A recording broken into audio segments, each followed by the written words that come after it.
This version of It's Erik Nagel has been modified from its original broadcast. Content has been edited to fit this platform. Believe none of what you hear and half of what you see. Are you ready? I said, are you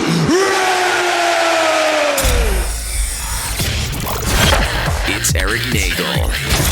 It starts now.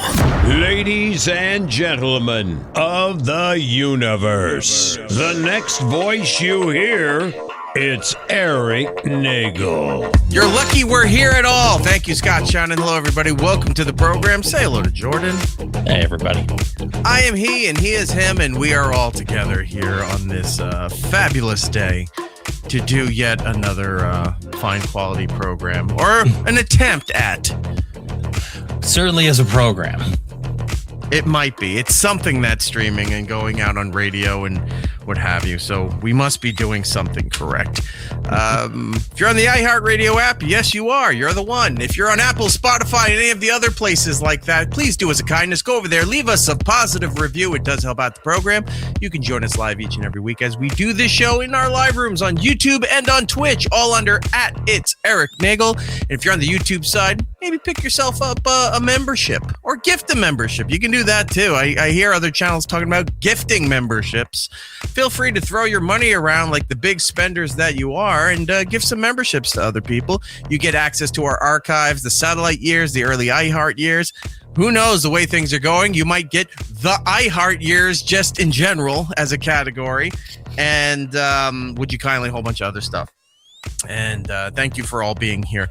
I know we got a lot to catch up on. I know last week I have to address this. I said because of the events of June going into July, I was way behind with the video stuff and I was playing catch up. And I said this coming weekend, which would be the 4th of July weekend, I'm going to have time. We're going to get all those videos caught up and everything will be set. And Mother Nature said, Noah, help us. No. And a big wave showed up and took everybody out. So we're still playing catch up on that. I'm going to try this weekend, knock on proverbial wood, to see if we can get this done. And probably, I don't know, aliens are going to show up. Or what do you even do all week? Like, nothing. I mean, come on. Nothing. And it was driving me nuts. But anyway, welcome to the program. Jordan, how are you? I'm good. It's hot. I'm just staying inside. Yep. Nothing much going on around here, really, which is nice considering the way your week and weekend and 4th of July happened. Like, I'm fine with a little downtime. Yeah, I had no 4th of July. I had a 4th of July. Yeah, it was yesterday. But I did not have. Yes, it was. It absolutely was. But I dit not partake in the festivities of this great nation turning 250 years old. It seemed to be like a big, like, I know it's a big deal. It's 250 years, but like everyone was making it their identity for days. Like I was off last Friday after the show. People were saying like, yeah, we're doing parades. We're doing this. I was like, it's fucking Friday. Like, what do you do? Tomorrow's the holiday, but everybody was doing stuff on Friday all day long. Everyone was doing stuff on Saturday all day long. I'm apparently raising kids who don't care. We didn't even really do fireworks stuff. Like I took them out to go light some stuff off, and they were just like, let's go inside. I'm like, okay. I still have fireworks I didn't even light off, so I might just hold on to them. But yeah, it was a quiet 4th of July. There's nothing to burn down in the middle of the desert. It's like, oh no, the cacti, the last remaining vegetation we have. They are protected. Gone. But we just I made burgers. I did hot dogs. I mean, it just kind of just low key. I watched a lot of soccer or football. A lot of football matches throughout the weekend that I was watching. I did, as if I was back in the 70s or a more archaic period, through a battery operated radio. Nice. Yeah, it was like a hand crank emergency radio. You're just listening to the weather. Yeah, make sure you're okay. It's supposed to be one of the things you get maybe half an hour of power, so that you can try to signal for help. And I said, no, I need to know how Paraguay is doing in this knockout round that we're having. Not well. Yeah. So, we'll get to World Cup stuff in just a little bit. So let's start where all the disaster was happening here. So, this week of disasters, Eric's living room edition. Oh, we're going to be doing that. That is coming up in just a moment. It's funny that you said that because that's how we're going to do it. Getting ready for the 4th of July weekend, and this is last Friday, which is the 3rd? It's Friday the 3rd, yeah. Friday the 3rd. And I was like, okay, this will work out. I was running around doing, getting stuff from various establishments. I was going to do a big cookout and stuff at the pool and everything and what have you, and that did not happen. But I should have known that this was going to, the way this happened was going to set off a horrific chain of events for the weekend. I stopped at a place that I've never eaten at before. And I said, you know what? There's one right over there. I'll give it a go and see how it is. Are you familiar with the franchise Dave's Hot Chicken? Yes, I believe you, myself, and Rob were talking back and forth before my concert I was going to go to last week. Actually, the week before this last Tuesday. I was planning on possibly stopping by there because they were doing a promotion with X-Men 97. So they're having like their adult kids meals, and they have little X-Men things in a box and stuff like that. So we had talked about it, and I didn't realize it was like a national chain. I don't know why. I just thought it was like maybe like Texas toward the west, but apparently you have some in your area. So you said you might go check it out. And more importantly, X-Men 97 season 2 is out. Correct. And I don't know how they got the tie-in Such for a weird the Happy Meal equivalent of what they do, because it's Disney. You would think Disney and Disney Burger and McDonald's King. Are pretty much hand in hand. They just did the Star Wars Mandalorian. Mango and Gogurt crossover at Burger King. So they're like, all right, Disney property. Maybe they've got to deal with Burger King. One of the bigger places. Right. Dave's Hot Chicken got the exclusive for X-Men 97. Probably because maybe Dave's Hot Chicken reached out to them and said, hey, we want to do something. And Disney went, we're not giving a shit about this property to do that kind of crossover, but whatever. We'll give you the shittiest toys possible. We're not promoting probably one of the hottest things we've put out Marvel-wise in years. But yeah, sure. Go ahead. Go grab a hot sandwich in a toy. So they put it out in what would be like a Happy Meal form. Yeah. But it's not for kids. It's for anybody. It's not pitched as like the Happy Meal or the kids meal or something. It's just anybody wants it, come and get it. So I walked into the place. I've never been there before. I'm going to check it out. So I'm like, all right, I'll figure out what to do with the X-Men thing. And it's like, oh, you could either get like sliders or little nugget stuff, right? Mm-hmm. And they have the degree of hot, and they do Nashville hot. So I was like, okay, perfect. I'll do the 10-piece with the Nashville hot stuff. I order this stuff here. Going through, they have kale coleslaw. And I said, this isn't good. That's already upsetting. Yeah. Who makes that as a main feature? It's like, you know what coleslaw really needs? It's not the cabbage. It's the kale. You know, it's funny. When I was growing up, I was so used to KFC's, coleslaw. Bland green and white, coleslaw. It's not bad. I've had better coleslaw, but as far as fast food coleslaw goes, KFC's is good. I was so into the way it was that I think I went to a Long John Silver's once when I was a kid, and their coleslaw had the purple cabbage, and I threw a fit. Like, I don't want my cabbage to be different at all. I don't need purple in it. Did it taste good? I can imagine the purple cabbage was also good. Was it good? Oh, I'm sure it's good now. Yeah, it's better than kale. I've had it. It's definitely better than kale. I can't believe kale was in coleslaw. So I skipped that. I got their French fries, but whatever they seasoned it with, and their white cheddar mac and cheese.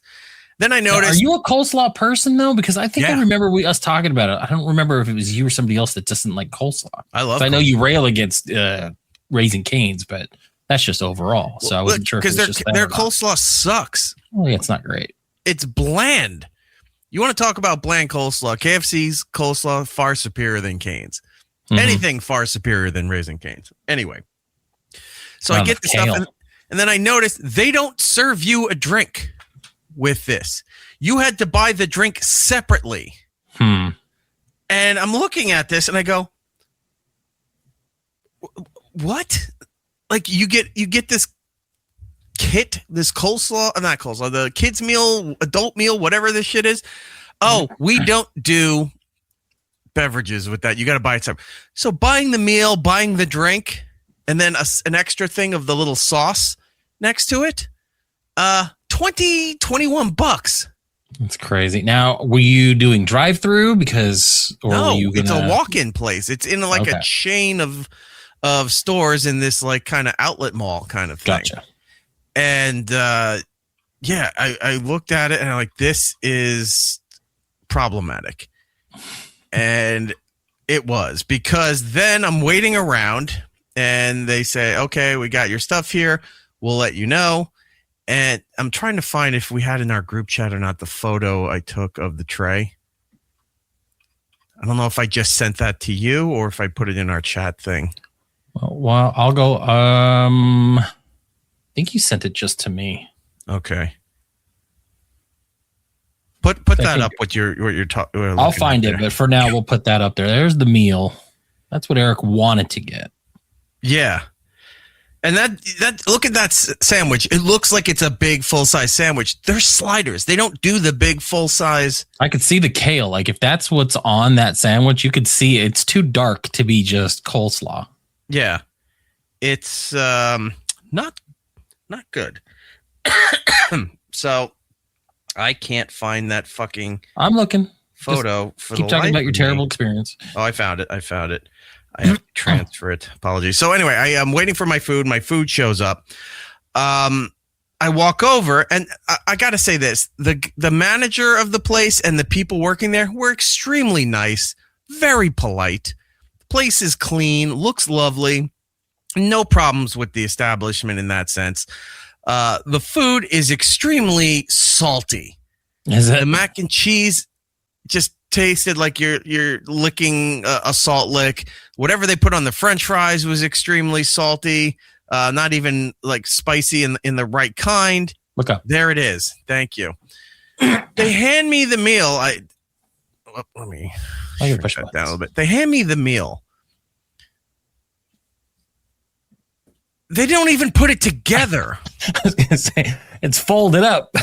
Because the meal was also to go, by the way, because they have the giant iPads in there, and you feel that I'm like to go. They serve it out on a tray here. I said, "This is to go," and he said, "Okay, let me get you a bag so you can put all this in." And I said, "No." Does it come with a box to put it all in? I said, "No, I'll just eat it here then," because I was just going to take it to go and do something else. But I was like, "Screw it, I'll just eat here." Because I look at him, I go, You didn't even make the box. And he goes, "Oh, I just thought it would be easier." Like, it's whole not even thing like it's is a collector's presentation. box. It's just a box. Yeah, but imagine going to get it like if you go to McDonald's for a Happy Meal, right? And if you order a Happy Meal for your kid, comes with the chicken nuggets, the burger, the fries, the apple slices, whatever they drink, what have you, and the toy.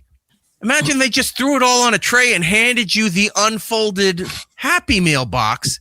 A kid is going to be furious, right? Right. So I'm looking at this, and I pick it up, and I'm holding it up to the guy. I go, "Are you serious? This?" I'm like, "How come you didn't put it together?" That is peak laziness right there. Yeah, but I mean, the guy was very nice, but he said, "I just thought it would be easier." For what? Exactly. For what? This, and you can see in the photo right here. I'm sorry for the radio people. You can go and I don't know if we have it on Instagram, and I'll put it up there. But all the food is on the one hand, and it looks like I ordered a lot more than I did. But it's a 10-piece. It's the fries. It's that mac and cheese. They try to do the tray like if you went to a proper barbecue establishment. Mm-hmm. There's white bread slices on there and some pickles. The pickles are on the top. And then I ordered a thing of, it's called Dave's sauce, which I thought was going to be like a zesty, like onion ring kind of sauce. Yeah, same kind of McDonald's. It looked like it tasted like sun-dried tomatoes. I was like, all right. The one thing that wasn't salty was the sauce. Everything else, I couldn't even finish the 10-piece. Like I got like a couple bites in, and I was like, I can't eat this. It is just way too fucking salty for all this stuff. The only good thing out of the meal was the Diet Dr. Pepper that I was drinking there. But I have the meal that they didn't. Look at this. It just seems so weird. Like, I don't even know how you put this together. Look, it looks like a vagina. I don't know what to do with it. So that was there. And then, they're giving you these limited edition X-Men 97 figures. These are cheap as shit. Oh, yeah. I got the Wolverine one. Well, I like that. I'll send it to you. You can have it because this thing is. I was like, oh, wow. All that for this piece of garbage toy. So not worth it whatsoever. So, yeah, I should have taken that as an omen that bad things were to come the rest of the day and the weekend. So what do we have here? Oh, I don't have the chat up. Andy Hannon, Eric, that is 1,000% because resellers are complaining about grease and sauce on the box. Wait, what? People Probably are buying that? I'm sure the people collect all kinds of dumb shit. So if your food is being stuck in a box that people want to keep, that it makes sense, but I still don't understand. But the company shouldn't give a shit about the resellers. That's not their fucking concern. It's their business and their presentation. If you went anywhere in the KFC, they just gave you a 12-piece on a tray and it gave you an empty bucket.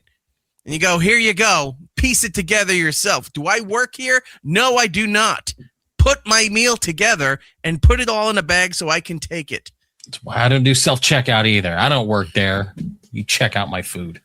Allied Master Computer, that is a name, my friend. Dave's is okay. It's a little pricey, though. It's very pricey. Mm-hmm. And well, I mean, everything is anymore. There's a lot of hot chicken style places out there. Name like 5. There's Dave's, but what's that name? I'll name 15. There's a couple other places that seem to be either very, very small franchises or maybe just local one-offs that I see every now and then. There's a hot chicken style place. And this is the second one I've been to. One was just a small chain. The other one is Dave's Hot Chicken, and both have been disappointing. It's weird. It's like when you can get like the Nashville Crispers at Chili's and they taste better than the restaurant that is making that their feature item. That's a problem. So Dave's done. Moving on. I finished the rest of the shopping. I head back to the highway, and there's parts of, because of the way New Jersey is, your peaks and valleys on the highways. And at one point I'm up and I can see pretty far out. I see lightning all over the place. I'm like, my phone's not going off. My phone usually screams at me either for Amber Alerts or lightning strikes within 15 miles of wherever you are. Nothing. I was like, that's weird. I'm not getting any weather things. I'm not getting anything. So I call ahead, make sure, everybody's out of the pool. I said, looks like a bad storm that's coming. Get everybody out of the pool, close up the pool, what have you. They do that. I get home. I'm bringing stuff in. Kid goes, I think it's starting to rain. We're by the big glass door in the back. And we're looking, and I was like, oh, yeah, it is starting to rain. And, we cleaned everything up, battened down the old proverbial hatches, if you will.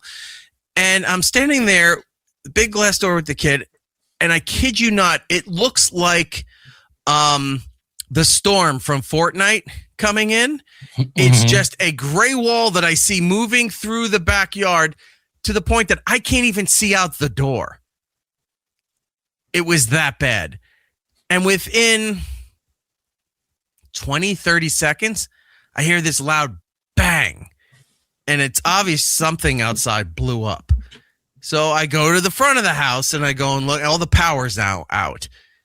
I see multiple trees down the block falling over. And I live in an area where it's, centennial age oak trees that are very high and mighty.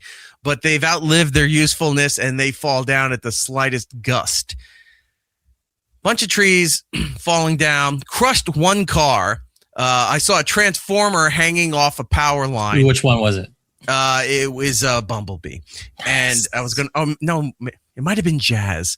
And then across from me, there's a power line that at the top cracked like a toothpick. And I think I sent you these photos, Jordan, right? Yeah. Are you going to bring any of them up? No, I am not. Okay. I'm not bringing any of those up. I am not revealing anywhere. So all this damage is happening. That storm lasted about 20 minutes. And it's kind of tapered down a little bit, but the lightning didn't stop. The sky is it looks like when the aliens are coming down in War of the Worlds. Mm-hmm. Like it's just everywhere in very irregular patterns. It's doing spider lightning across the sky. It's doing massive bolt strikes all over the place. I'm outside, I'm looking, and I hear, it sounded like a bomb went off.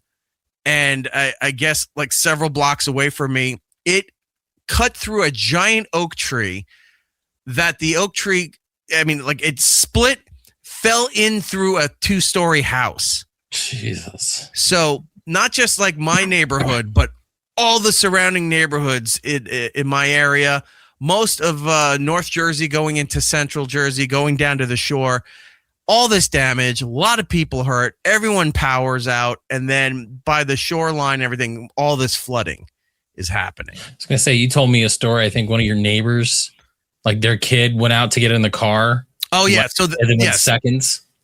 So I had said earlier that a tree fell and crushed a car. Right before I was talking to my neighbor, right before the storm hit, her son was leaving the house. His friends were in their car behind that other car across the street, just sitting there waiting for him. He was going out. So he goes out with them. They leave. The storm hit. She said it was 10 to 15 seconds at most. Jeez. They leave. The storm hits, and that tree went right down into the car that was in front of them on the street. It was that bad. So I'm throwing on the radio. No, I had to dig out a radio. I was amazed I still had one. I had to throw, I think, like 6 D batteries into it was like one of those old boom boxes. And, I put on 10-10 winds and stuff. And they're doing the estimates and everything. It was 70 to 80 mile an hour wind gusts. This thing came like a wall and just the game show, The Wall. If you don't hit the right shape, it just scrapes you off into a pool. Well, your neighborhood didn't jump through, apparently. We did not jump through the proper shapes. We all got scraped into the ocean. So all this happened. I was outside, the lightning was hitting, and I hear that explosion, all this stuff's going on. So it takes a while until everything calms down, but the lightning kept going for at least an hour. Like it was that bad, but the storm had moved on. So what do you do when this happens? I still have phone service. My phone's charged. You go on, you contact the power company, you contact the cable company, you contact any town officials to let them know, like, hey, our block's pretty bad. Can you? And they were all pretty great with emergency responses. Like local and state police showed up, were blocking the roads. At one point, my block had so much yellow crime scene tape around it. It looked like a mass murder. Like the entire block was offed. Because it's crazy that you have a different reaction than I would. The last thing I'm doing is making phone calls to people because I'm sure there's someone on my block already doing that. Yeah. So adding my voice to it, I'm just like, it'll get done. Yeah. Like I just So they're not going to be like, well, one guy didn't call, so I think it's okay. It's funny that you're like, that's your response. Like I would have never thought of doing that. I figured someone's got it. You know what I mean? Andy Hannon, the Nagel Outdoor Movie Complex didn't blow away, right? No, I had moved. I haven't taken out the movie screen yet. It's a big, giant, inflatable screen, and for when we do movies outside, I didn't bring it out yet, so that was fine. I will say this: with the amount of damage all around near the house, the block, the neighborhood, what have you, the fact that these giant trees were falling all over everywhere. Branches were falling onto cars, onto power lines, cable lines, breaking. One block I passed, a tree branch was on it cracked a sidewalk. Jeez. Like, how did wood crack cement? You know? So I'm seeing all of this stuff. Yet, most of my neighbors and myself, we have like 6-foot vinyl fencing. You know, in the front, there's pinwheels, and like my entire neighborhood has those makeshift print signs that say your kid's graduation, you know, that kind of stuff. None of that shit blew away. 70, 80 mile an hour wind gusts. None of that small stuff, potted plants, nothing, none of that shit blew over. Giant oak trees might have well just been like paper. And they fell all over the place into apartment complex. It was a mess. At one point, I called the power company and Verizon and all this stuff. And the governor of the state of New Jersey put out all these posts about emergency phone number information. Like, they call it, unless there's an injury, don't call 911. Here's what you call for your power here. And I didn't realize New Jersey's serviced by 4 different power companies. So she's like giving out, here's the numbers for here, for your cable and other stuff. Contact them. You know, your communications departments and all this stuff. Let them know about lines down, all of this stuff. So I'm going through the motions, and it's just, you're going through all of this shit. You're putting all this stuff together, and you realize nobody knows what to fucking do. And it's not like the people on street level. It's all these other companies. They're telling you, well, one particular, I remember I called Jordan at one point because after a little bit, we lost cell service in the area. So I couldn't even use the phones as a hotspot anymore. So I had to drive to the next town over, and I was sitting in the parking lot of a department store, leeching off their Wi-Fi just to use my phone. Plus, they had phone service out there. And I was in touch with Verizon. I go through the steps. Like, I Google, I'm like, what do you do to report a line down, emergency service, whatever. Now, I know everyone's going to be flooding these companies, but you got to file or else they don't know to add you to the list. So I Google, I find all the instructions. I'm going through the automated thing because they have, by the way, they say, welcome to the AI Help Center or whatever for Verizon. They say that prominently up front. Does it still have an Indian accent, though? No, it just sounds like, hi, I'm your local neighborhood. I'm your friendly neighborhood white guy. I'm here to help you. Go through everything. Unassuming. And at the end, it goes, okay, please wait a moment while we connect you to the emergency department. Music's playing for a while. Something picks up. Hi, you've called outside of normal business hours. It's like, please try again on Tuesday. What? We're Friday celebrating night. The holiday season. Yeah. I don't need an appointment to adjust like the router, or something like that. It's like, hey, why is the ESPN not coming in? And what am I paying for with my cable package? It's power lines and your communication lines are down. I'm just looking to report this. I called 3 or 4 different times, tried different combinations for different departments. All of them said, you've called outside of normal business hours. Please try again Tuesday. Now, Tuesday, why not Monday? After Monday's not a holiday. Are they not working Monday? Why did it tell me Tuesday? Then I tried to go through the app, but I'll give you this. The app was shit. Calling them was shit. But complaining on X, Twitter, you can DM the Verizon support account. Within 5 minutes, the thing in there, it said, what is your problem? And I wrote what the problem is. Then all of a sudden, boom, hi, I'm such and such from here. Here's a link. Click here to go and speak to a live agent. Okay, did that. Did it all through that way.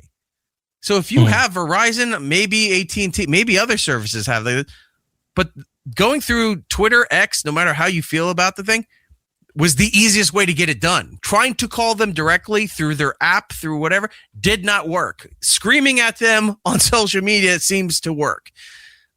So filed the appointment, did all of that stuff. Same thing with PSE&G. And the reason why I brought up the governor earlier was putting out the emergency information. When you click this to go to the power company here is called PSE&G.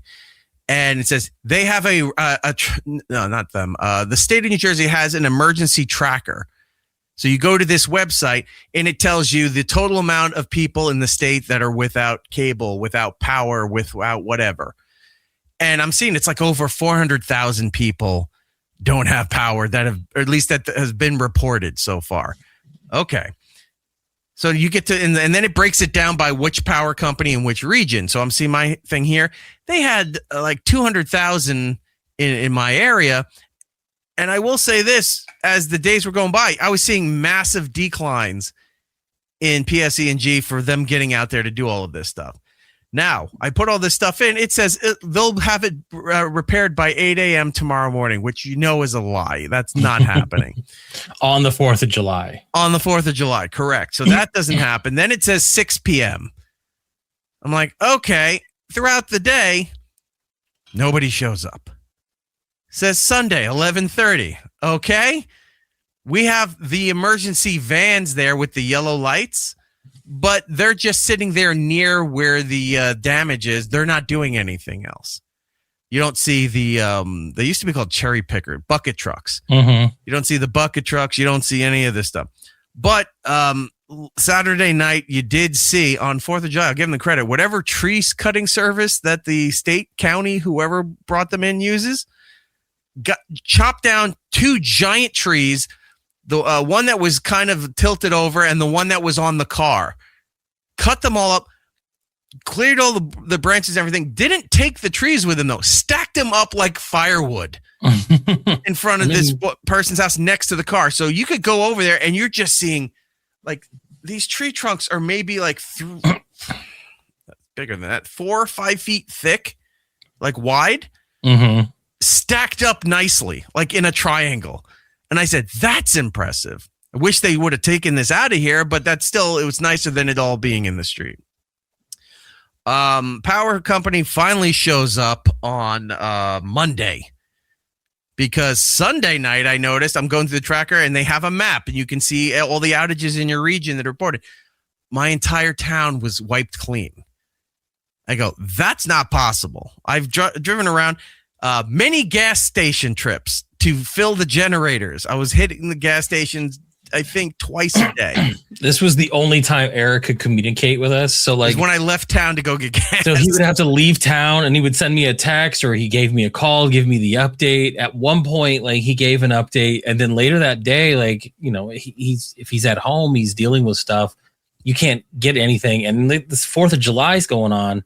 And it's, you know, 8 o'clock my time, and I'm getting like panicked calls from Brody trying to get a hold of you to see if you need help, because we can't get a hold of you because you haven't gone to the gas station yet. Look, I'm going to apologize to you. I know I said this before, but I'm going to apologize to you on behalf of Brody. I don't know what that was. I know he was trying to help, and I'm not knocking Dave whatsoever. It's very nice that he cared that much. No, but it was great. When you wrote to me, he goes, you might want to give Brody a call. He's feverishly looking for you. What? Yeah, he seems to be in a panic. He's reached out to me here. Like, he was looking up all these platforms and stuff.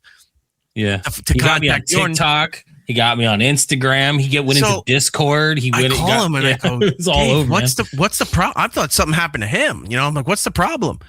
It's like, nothing. I was just trying to get in touch with you because, you know, I thought you were running out of time.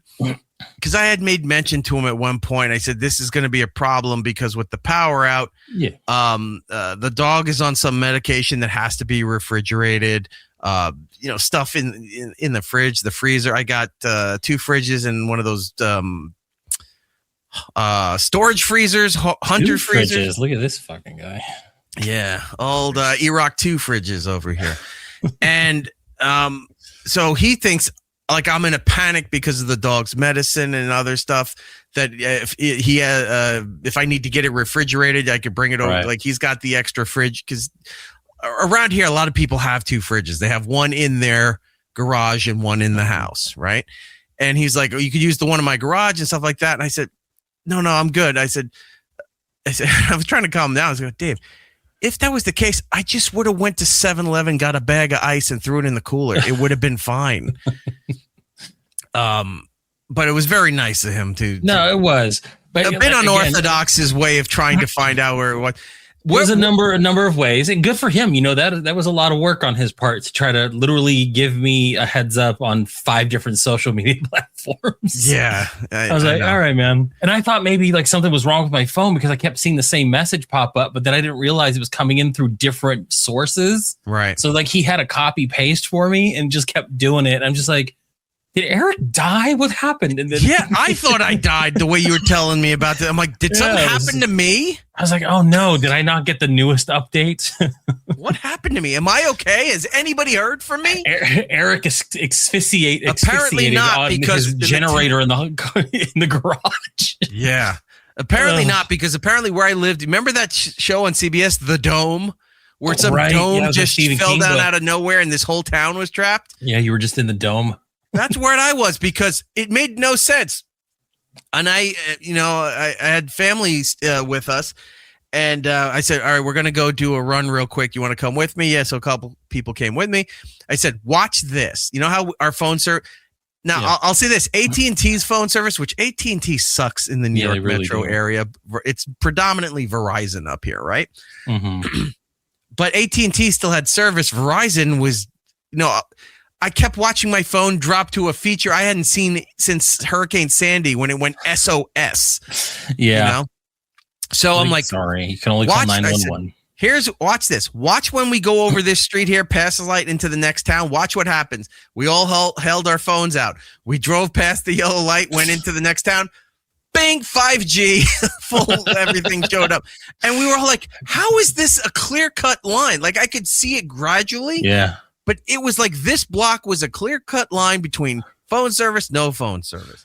I was getting the hot updates from the Kohl's parking lot. Yeah, Kohl's. It's like, stop it. I was trying to figure out any place that had widespread Wi-Fi that I could leech off of. So, the kid loves Starbucks. So any chance that I could take the kid to Starbucks, right, we'd hop in there for a little bit. I'd have Wi-Fi access. McDonald's used to have it, but I don't know. Some of them still do, but I don't know if it's widespread. But I remember, I think it was actually 4th of July. We were, I was doing my thing, made some burgers, hanging out. I was watching, I believe it was the Norway game, and they were playing over in Jersey. And the way it looked, it was sunny. It was beautiful. Yeah. I'm watching the soccer game. I was like, well, then Erik should be fine. And then I get the update. No, power's still out. It's miserable here. I'm like, really? Because the TV made it look like your area is. It looked like it was great. It looked great the scenic drone shots, or like the blimp shots of the stadium with New York City in the background. Mm-hmm. And not a problem in sight. And then you're over there by like one of those drums keeping fire going to keep warm at night or something. Go 10 miles west and then see all the rest of North Jersey that has just had its devastation and the problem. So make all the phone calls for the emergency services. Now I see, where's Chris? There it is. Hey, buddy. Subdivision. Post Hurricane Sandy, how do you not have a generator? I do. Mm-hmm. I have it, and I have it set up where the generators, you patch it into a box on the side of the house. There's a whole rigmarole thing with the power box that if you got to move this device so that it kills the main power coming in and allows you to run the generator into the power box of the house. And then I had a list from the last time we had to use it of what I could turn on and what I couldn't. Because last time I could turn on everything in the house except the AC units. Because there's 2 or 3 of them, like the big central area, the different zones, and they suck up way too much power than the generator had. And the generator was like a 9,000 watt generator. I got to upgrade it, but the one I have right now was a 9,000 watt generator. What I did by accident was I forgot to turn the AC off, but I hadn't turned anything. Everything else was turned off except the AC breakers. So when I plugged the generator in, it's running, it's going, the AC came on. Now the house is pitch black. There's no other power, but the AC is on. I'm like, wait, how did that work? Mm-hmm. I go, what if I turn off the other 2 zones and just leave like the bottom zone for like the first floor and the basement? and see if that works. So I killed all that. And then one by one, it's a science experiment because you think the house is going to explode. If you don't, if you drain the pool in Maniac Mansion and that nuclear device is there and it has a meltdown and the house explodes, that's what I think is going to happen here. So one by one, I go, okay, let's put on the living room so we have a room to charge stuff. Okay, that's on with the AC working. Perfect. All right, here's the device. Here's the switch that handles the refrigerator in the kitchen. Boom. Here's the one for the garage. Boom. Okay. What else can I turn on? And I turned on one other thing, and I'm looking at it. I'm like, all right, it seems to be working. I'll baby it. All of this stuff. The next day, my neighbor goes, why don't you turn on more stuff in the house? I'm like, well, I don't really need the other lights and everything because I also have these LED lanterns and things from Hurricane Sandy, which was, for those of you who don't know, is a bad hurricane that hit the New York City area back in 2012. So I've got these Coleman LED lamps. They look like big gas lamps, but they're LED, right? So I have that, and I have those LED boxes. They're like this big, white light and what have you. So I'm like, we can just walk around with those. I didn't need to power out the rest of the house because I don't want to waste all the gas that fast. He goes, you're not. He goes, look at your wattage, and I didn't even dawn on me to look at the meter on the actual generator. Right. I was just hitting half of what that thing could do. And he goes, you could turn on the other rooms, and I go, you know what? I don't really need to because I'll just let this go. I have an AC unit running, which was a happy accident.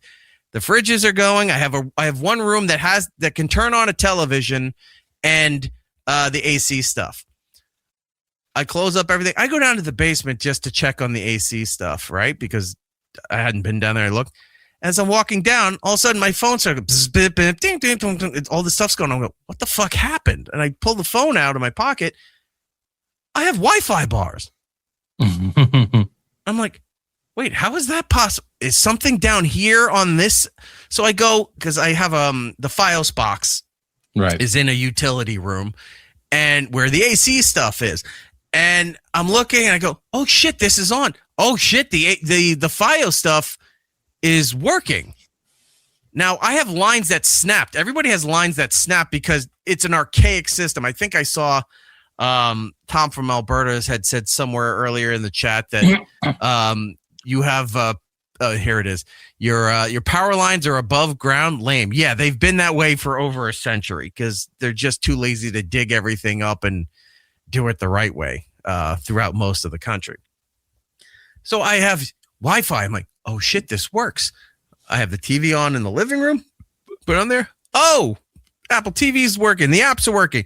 Great, because now the kid will leave me alone. She has her iPad and she can watch whatever. So that keeps her busy while I'm doing everything else.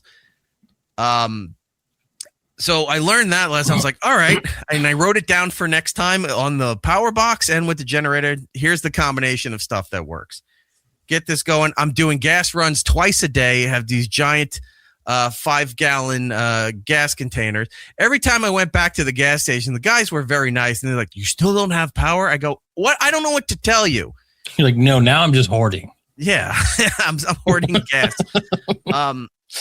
The younger guy at the gas station, very nice work. The older guy has this mentality of that he doesn't want to do anything. And he's like filling the tank, and you can see where the gas line's going. And you see the line on the top of the tank that tells you this is maxed out. Mm-hmm. He just goes, all right, this is full, and goes to the next one. I go, no, it's not. And goes, yeah, it won't let me pump anymore. I go, that's bullshit. There's another like 3 inches to the line. Fill the thing up. Like he's purposely leaving money on the table from selling gas, which is the only thing that the establishment does. He's undercutting me so he just could be done and can go back to standing around doing nothing, I guess. I forget that you're not allowed to pump your own gas there. So I'm sitting there going, why are you making him do anything as it is? But you have no choice. You know, and especially, I mean, it's one thing if you go and put it out and put the pump into your car, they yell at you because they have to be there. It is the law. Filling the tanks, you're not allowed to even attempt that.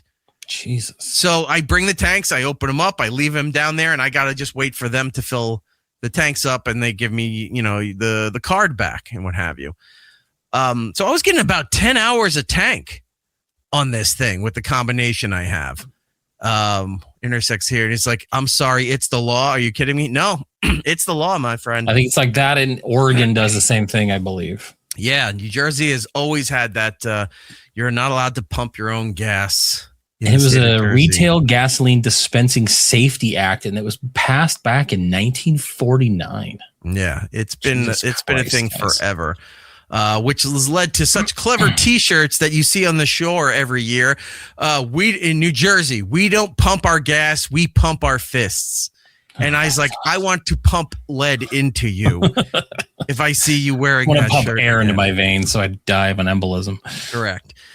So, I've been working. I had a problem because I wanted to get a generator back in the day that would work on the natural gas line. But because the house is like a century old and where the gas line is in the front, I want to get the gas line in the back because I'm not leaving a generator in the front of the house, even a portable or a mounted one. I just don't want that big metal container just sitting there in the front of the house. So apparently they loosened the restrictions on moving the gas line and stuff. So I'm putting in an ordinance or whatever the fucking thing is. To get that filed so I can move the gas line to the back. Because this way I don't have to deal with the gas stations anymore. Either I can have a set unit, or if I got to use the portable unit, it has a thing that I can hook up. I want to do that because if I can hook it up there, I can also get a grill that I could use off the natural gas. It'd be funny. It's like if it's still part of the New Jersey law, someone has to come to your house to help you with it. Like, sorry, even natural gas, buddy.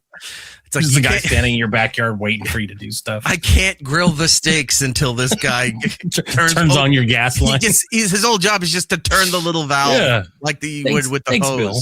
He just goes and stays in like a little house in the backyard. Jared the Geek, my friend in Texas has a dual fuel unit. Yeah, I want to get one of those. We had it down in our places in Florida. We had those. You couldn't bury it in the ground like you can in other places because how Florida is built. It's soil. The water table. Yeah.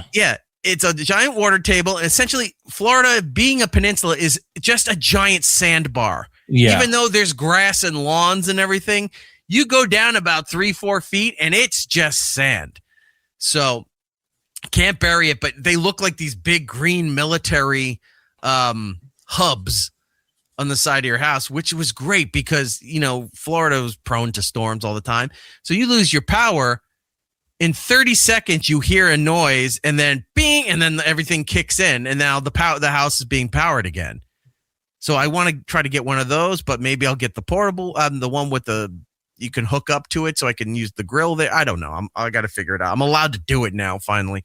It depends on the town and the county that you're in about how much of a dick they want to be as far as filing for permits. They love in the Northeast for you to file a request for a permit for whatever, denying you have to appeal for a variance, and then they approve the variance. I'm like, oh, they said no so that you could file again. They get more money, and then they'll say yes. I had to do it with the fence. I had to do it with replacing some stonework in the back. Like it's just a fucking nightmare dealing with that stuff. But yeah, I'll get a proper generator at some point. Chris is saying Ant's generator in Roslyn was literally a hospital generator. Yeah, I remember that big green giant monstrosity. He had it's so funny. It was in his backyard, and then he had essentially a hedge planted in front of it. So you can hear the thing, but at least you couldn't see it. It's behind that hedge. You know what was there. Anyway, so Sunday night comes, I'm checking the tracker, and I see the neighborhood's clear. And I go, this is bullshit. It's like 11:30 at night. All the neighbors are passed out or what have you. So I am now filing again, trying to get, and it's like, hey, they wiped it off, said everything's repaired. Nothing's repaired here. So I file the thing on the app, and then I go to the truck that's down there by the wires in the tree and stuff. Mm-hmm. And I knock on the door. It's raining, and and this was odd. A lady was in the PSE&G van there, Yeah, She's they like, let them do "Hello." stuff now. Yeah, apparently so. And late at night in strange neighborhoods. So I knock on the window and I was like, "Hi," and I went like this because a guy just randomly knocks on your window at 11:30 at night in a dark neighborhood where there's no power. You didn't want to show her your new chainsaw and hockey mask. It's like, does this knife look like it could be restored? I talked to her and I show her the app and I said, I got a question for you. Do you know what's going on here? It says everything's repaired. And she looked at it and she goes, nothing here has been repaired. I said, I know, but your app's saying it does. Can you call into your dispatch and see and have them check? Is it just the app that has this issue? Or do they, because here's my fear. They think everything's repaired. I compared it to when you were waiting on the takeout line, the drive-through line at a fast food place, and they don't have your order ready, and they ask you to pull over there, and they'll bring it out to you.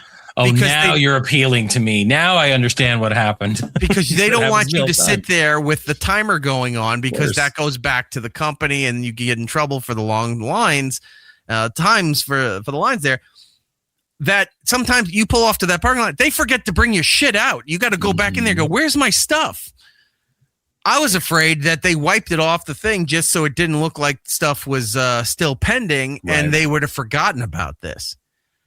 So she goes into the dispatch. She has the guy on speakerphone. He said, well, he's like, you know what? Try going through and filing again. I said, oh, I did that. I go, but now my other concern is that we're put to the bottom of the list. So we called on Friday, like an hour or so after the power went out, to get on that, to report the outage and everything down. Mm-hmm. It is now 3 days later. I don't want to be put at the bottom of the list as everybody else is getting taken care of. And he looked through that and he goes, no. And he goes, no, we'll put this through. And he's like, okay, great. I'm fine. Whatever. I walk back. All the neighbors are sleeping. I can't coordinate with anybody because I was going to tell everybody else, hey, go online and file this thing. I get up in the morning. I come outside. A lot of the neighbors. This is the most I've seen my neighbors in a long time. It was just like a block party.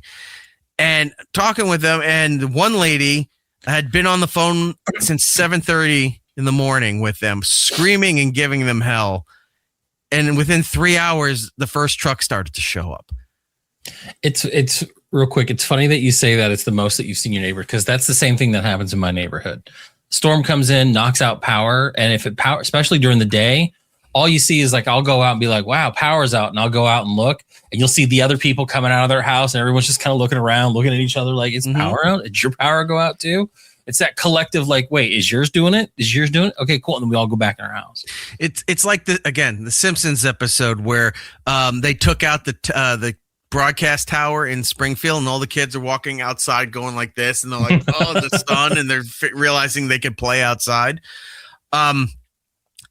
I had so much shit that I had bought for having people over. We're going to have this cookout and everything that we didn't get to do.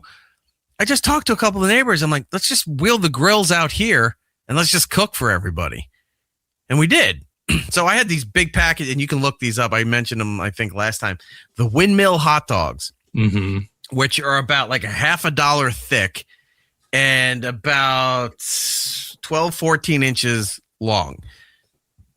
Amazing hot dogs. Cooking all that stuff, had all the burger stuff, had chicken, had kebab, had all of this stuff.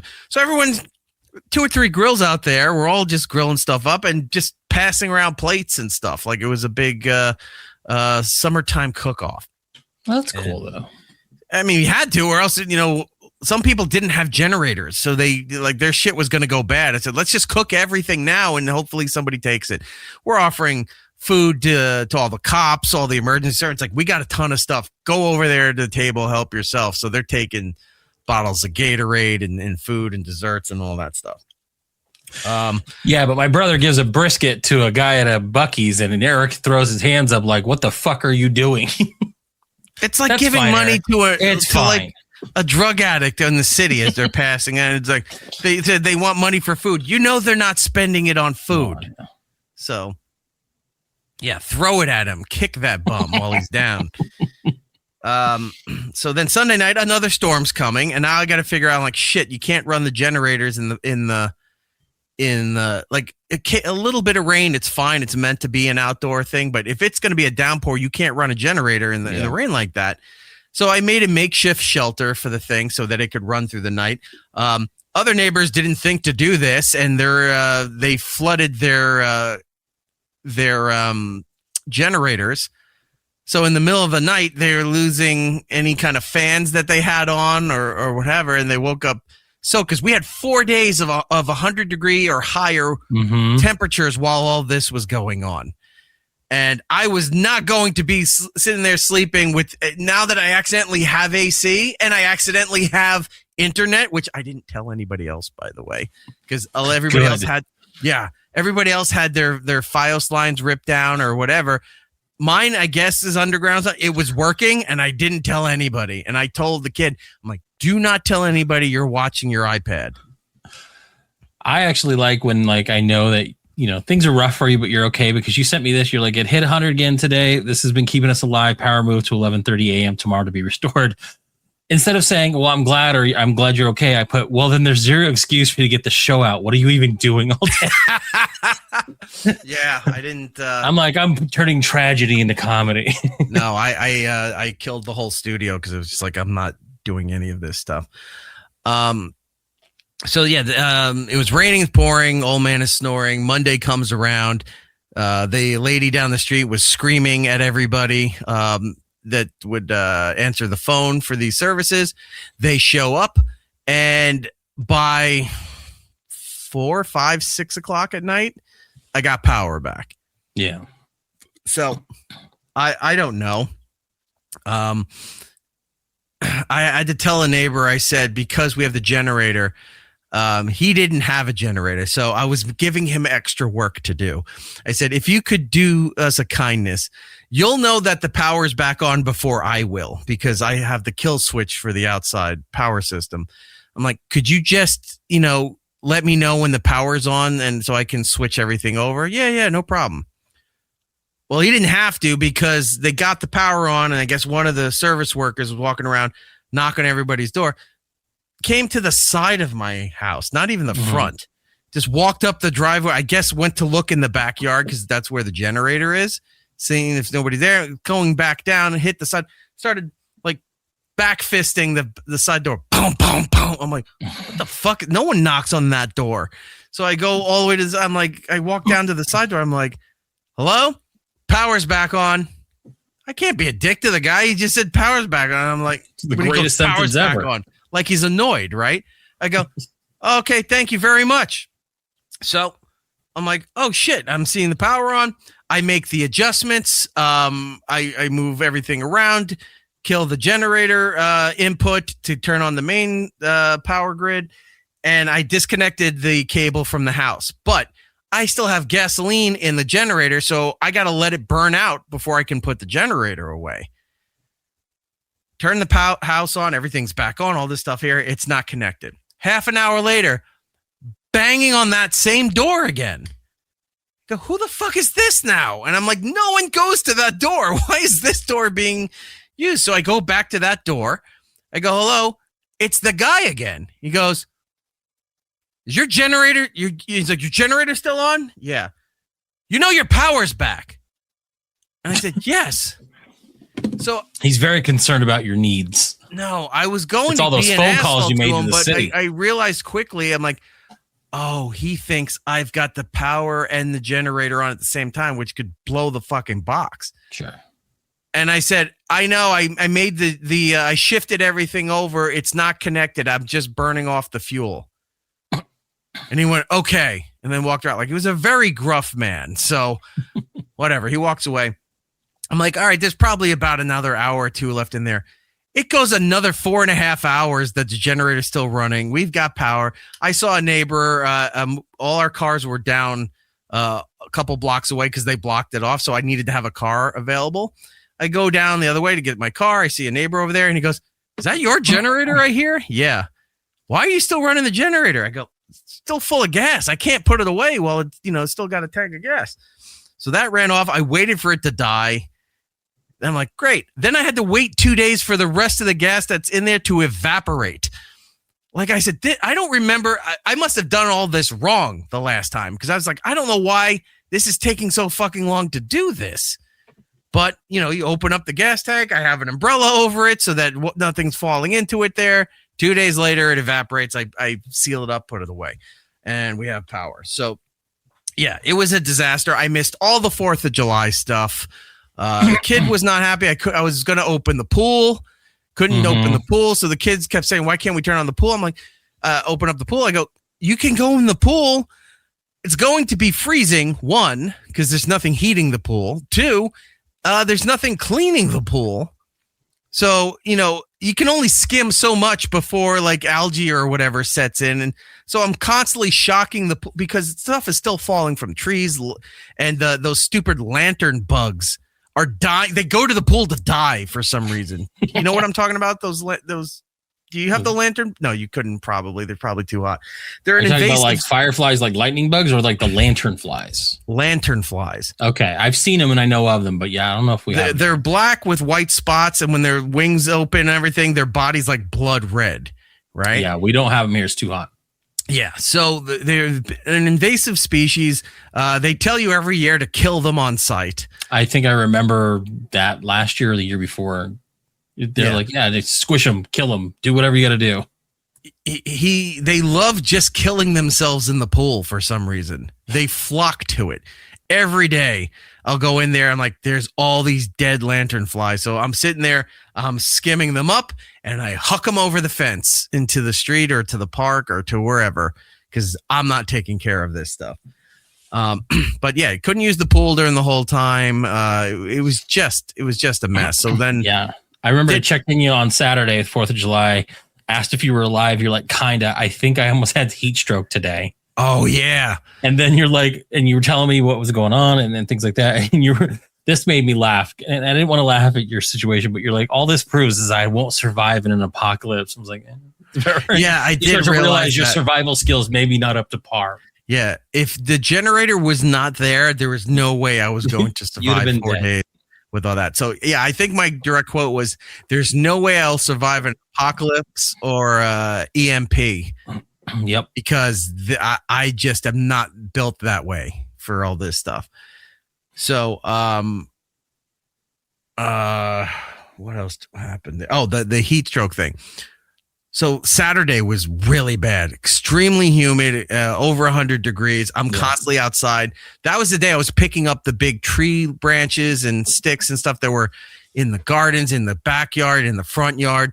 I'm amazed my fence didn't get crushed by any of the tree stuff. The amount of the streets near me, like where the parks are, all looked like somebody dropped tree. Remember when Letterman would drop watermelons and stuff off the top of the building? Right. That's how it all looked. Like these tree branches exploded all over the street. They weren't just giant branches laying there. They exploded, pieces everywhere. So that day I was cleaning all of that stuff out. I'm constantly running back and forth, filling up multiple gas cans for the generator. I'm doing all of this stuff. And at one point, and then I had to cook dinner for everybody. So I'm cooking dinner. We're all sitting outside at the tables and everything. And I'm sitting there, I'm getting ready to eat. And I'm sitting there and I go, I can't calm down. Like I'm like heavy breathing and panting. And I'm like, I can't eat anything. I don't know what's going on here. And I said, my skin feels like it's burning. Mm-hmm. My arms. That's what you sent to me. My arms, my hands, my face, my chest, everything felt like I'm on fire. I'm like, I can't. I need to go take a shower. So I don't have the furnace running, so it's going to be cold. And it was like a shock to the system, but I just turned on the shower, went in there, and I just was sitting there and almost like pirouetting in the shower, just rotating to get hit by the shower heads in every direction. And it took me a while to calm down, and then I could start to breathe again.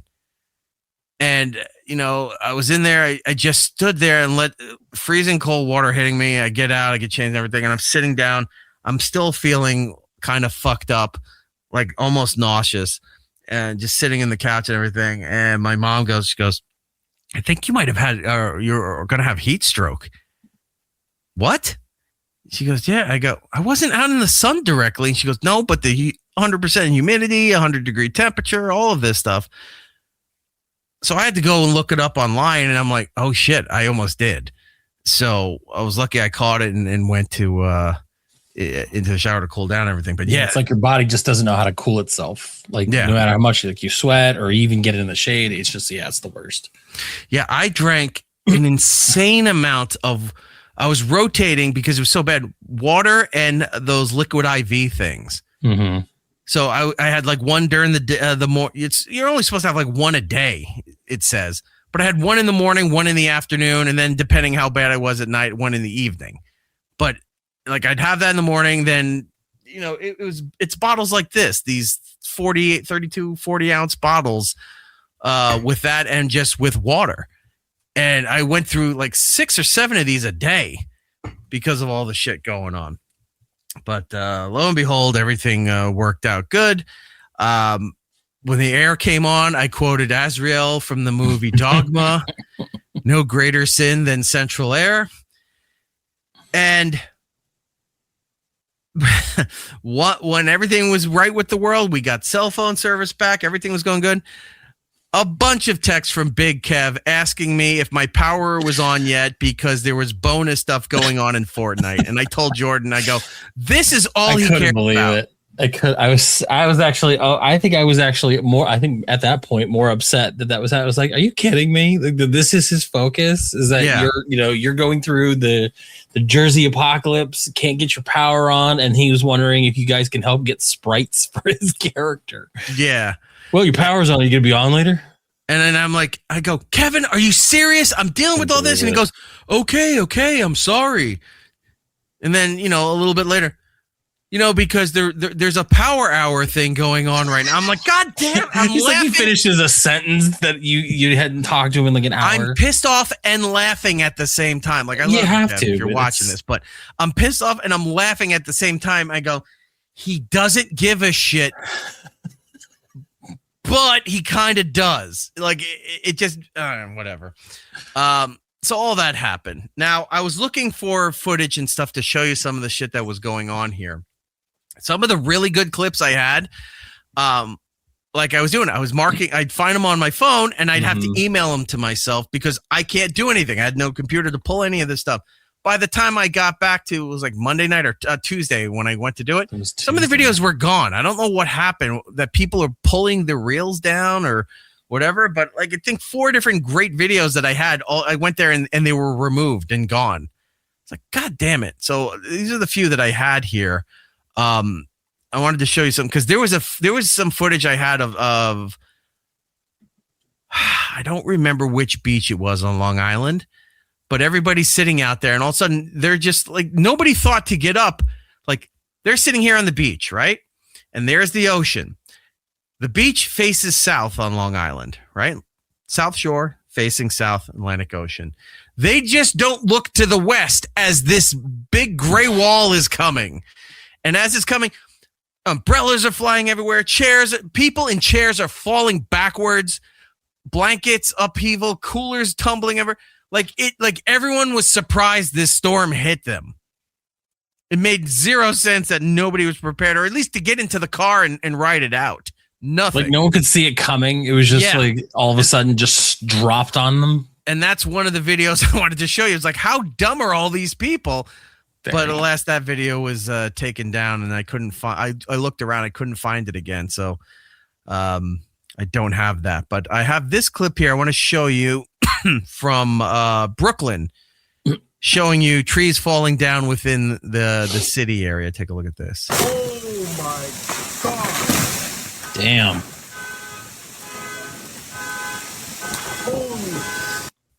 That's what was happening everywhere.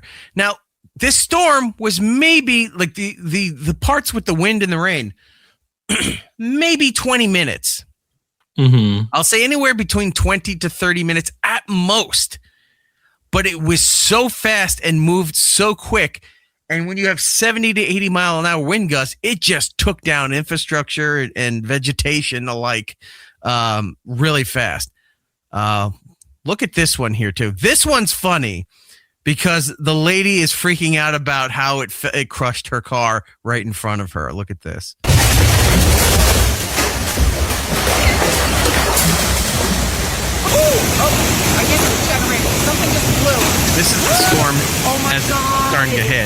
the trees falling everywhere. Yeah. Power lines. Yeah, I was going to say, that looks like it's just a wall of wind and rain. Yeah. So, I mean, it doesn't help for the radio people, but for you watching here, see how it looks like it's just glowing? Like that's where the end of your video game map is. It's like a wall of white. Yeah. You're going into the nether, the void, whatever you want to call it. This is what I saw. Like the kid and I are just looking out the glass door, and you just saw this like gray at the time, but this white line moving across the backyard. I couldn't see my backyard from the door. It's crazy. On street. Oh my God. Now, where this is happening is in Paramus, which is 20, maybe 25 minutes north of me, of where I'm at. Give me your address. Yeah, look at this. On street. Oh Their own tree starts to fall on their neighborhood. For the radio, she's sitting in her. She's standing in her garage with the garage door open. Has two cars in the driveway, but they didn't think to bring them into the garage for some reason. And now you're going to see this tree fall on everything.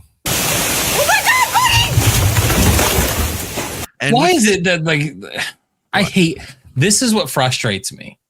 Something's happening. You've been filming the entire storm the whole time. The one thing someone would probably want to really see, that's when camera work is not a big deal. Like, like I want to point this. Come on. I want to point this scene out. It's not just the tree cracking, falling over. Look right on the right-hand side to the car. That's the ground being ripped up. It's being ripped up at the root. Totaled. So the root base of the tree is being ripped up with the tree as this falls down.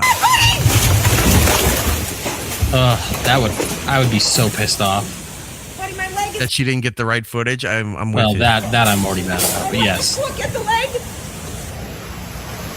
like if something fell on my car, or my house, of their like cars. I don't know. Like that's one of those things that always worries me. It's like, I don't even I'd be so upset that I wouldn't even know where to start beginning the process of dealing with it. Like I'd be so just mad that a tree fell on my car. I'd be like, well, now what? I don't have a chainsaw. I can't get the tree off. Can't go anywhere now. Our pal Deep Sea Homer's in the chat here. By the way, Homer, nice avatar. It looks very nice. Send them all to film school. I know how to stand. Seriously. You know, when you're trying to teach you survival life skills, how to handle, the most dangerous things that could happen to you or in your family, whatever. They should also teach you, hold the phone up. If you can't help anybody, keep filming. Don't put the phone down and rush to help. There are other people to do that job. You need to document it. You go to fucking concerts and tape an hour and a half next to Jordan for footage that you're never going to watch again. But this is shit people will watch, either for like the spectacle of it at all or insurance purposes. It's useful. Focus. How do we know that tree wasn't there before you started filming? I don't know. It could have just been dropped off somewhere else. I guess we have to call someone. She just said, I guess we have to call someone. Maybe. I guess we have to call someone. My car! My car!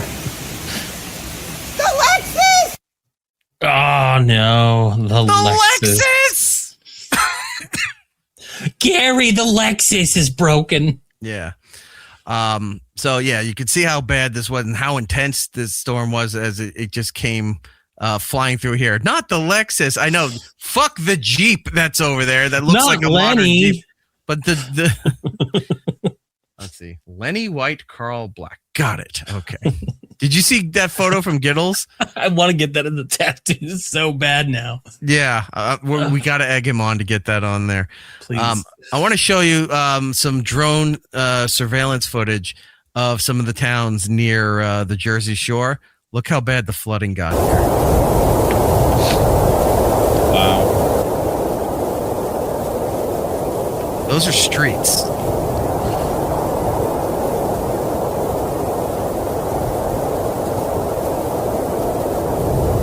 That's crazy. Yeah, see, the morons, if this when this happens in Arizona, once we know there's no more storms coming, you got the guys with the big trucks pulling the idiots on the inner tubes in the water. It's fun. We're not very smart wow, people there's water in the desert. We'll never see this again. Finally, water sports. It's like when you see all the kids sketching off a UPS truck with their rope, and they've got the big plastic toboggans that they got at like Five Below. Like that is not going to survive what you're trying to do. But look at this, right up to the houses, like the blocks are gone, the backyards are all gone, everything's underwater here. The main roads, some of the park here in this area seems to be a bit higher elevated than the rest, but look at that. It's crazy. It was a nightmare. It really was. And it wasn't a hurricane, it wasn't a tropical storm. At one point later that Friday night, I'm like, the way this hit, and I'm like, it had to have been a tornado or something. And it takes a while, I guess, for them to go through the data to give an official statement on what it is. Well, all those little things that they send up from the back of an old Dodge Ram, like in Twister. They got to just gather it all. Yes. What was it called? Dorothy? Yeah. And then all of a sudden there's a cow. Hell's Helen Hunt out here. She's the weather person. I thought we had something else here that I was going to talk about. No, I guess that was it for that stuff. So anyway, yep, power's back on. Was trying to get everything done. So this weekend, again, knock on the old proverbial wood to try to get all the video stuff and get caught up. We have tons of best of clips. I owe you guys credit, I guess, for updating the archives, updating Would You Kindly. There's so much shit that we've fallen behind within the last month now because of IRL, which I understand why everyone hates IRL and flocks to the internet. I'm starting to think, I'm like, well, maybe they were right, because dealing with the real world sucks. And this is what we have to do. So anyway, there is that. You had nothing like that. You enjoyed your family. You enjoyed cooking. Yeah. You had a good old time. Yeah, it was great. Didn't go anywhere though. Like that's the thing. Like I said, my kids just have no care to leave the house and go watch things. Like there was no drone shows they wanted to go see. They didn't want to go fireworks. Like some people around our area, they were lighting some the ones that go up in the air, even though they're illegal. There was a few that was great. My daughter took some pictures and she's like, all right, I'm going back inside. I don't want to be here anymore. Yeah. Okay. Well, you mentioned drone shows. Shit. I had to play a lot of catch up because I missed World Cup stuff. I missed 4th of July stuff. Oh, that was another thing.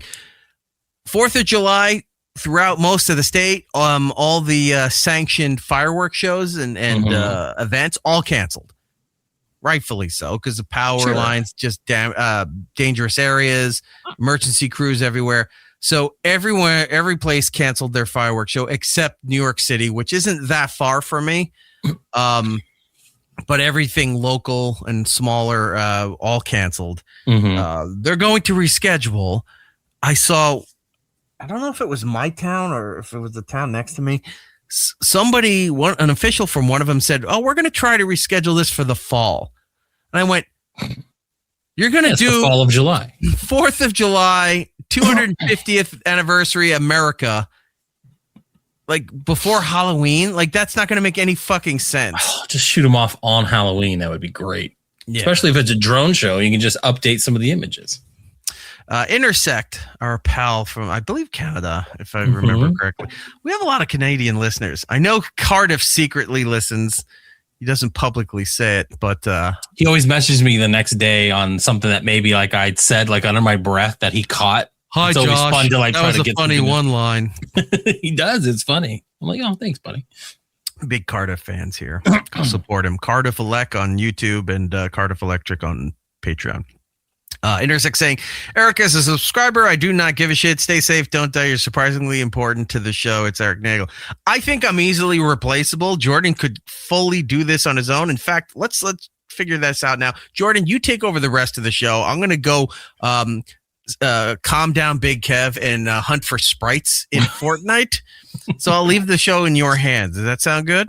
Sure, why not? I'll even call Giddles in and see if we can talk about movies and stuff. You want to talk about white knuckling it? That is what Jordan's going to do, because he'll read the chat for a little bit and goes, I have nothing else to talk about. So follow us on Twitch. You can use your Amazon Prime subscription. No, if there's a natural flow to what we're doing, I can, take over for a little bit and go watch some videos. We'll do some stuff. My favorite thing is that it was like, all right, we're in the middle of stuff. All right, well, let's go to the next thing. Hold on a second. I have to go pee. Boom. And then there's my big dumb face. I'm like, I don't know what to do with my hands. I'm just like, well, it's either that or piss my pants. So yeah. I'd rather put your big dumb mug up there. You need a jar. You just than me stand up and go, oh no. And then there's the problem. Oopsies. Okay. So things that I missed, we're going to catch up on this now.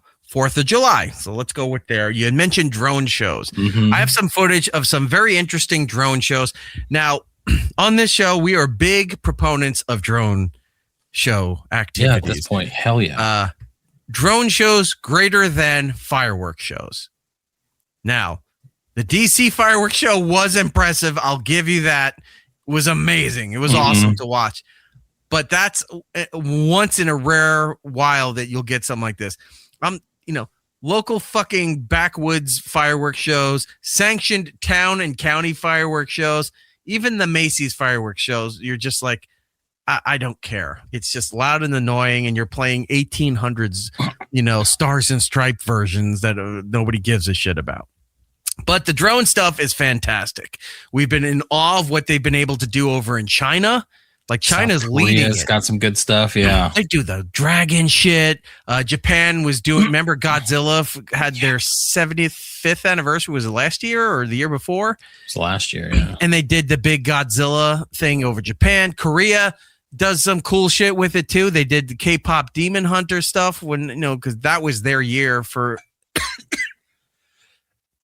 Yeah, they were doing some Star Wars stuff too that was really cool for like the May 4th. Oh, in San Diego.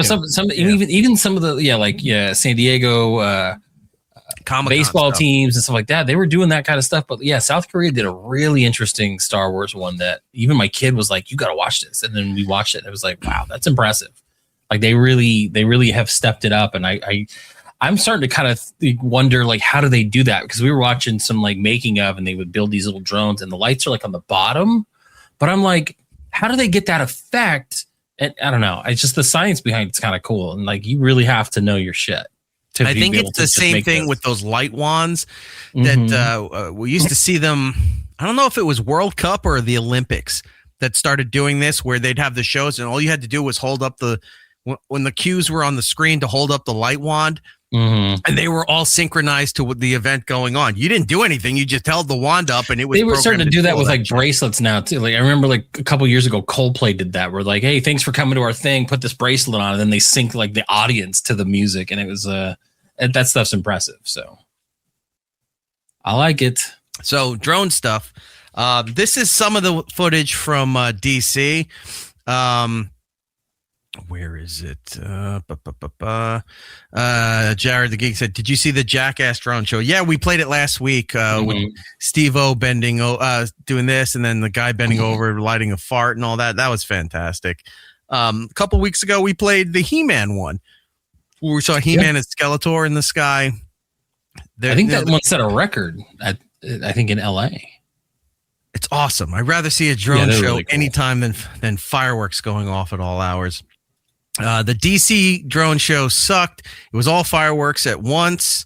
Oh, sorry. The DC one sucked. It was all fireworks at once with YMCA playing. I want theatrics with my fireworks. Oh, there was other song stuff. I got some other footage that you're going to love seeing. But that's just like, it's one of those scenarios you go, imagine that barge that's shooting off all the fireworks in the river there. Imagine if it all went off at once. Like, you always talk like that. It doesn't happen. That's what the DC show was. It's like, buy up everything that we can get from China right now, put it on these platforms, light it all at once, and let's go for 40 minutes. That's what they did. We'll get to that in a moment. The drone show. So this is the one that was going on in Washington, D.C. Let's take a look at this right here. Music. Stop putting music to this shit. World War II, Lincoln, rockets going off. Obviously, it's time-lapsed. But look at all this stuff. It's amazing. That is pretty cool.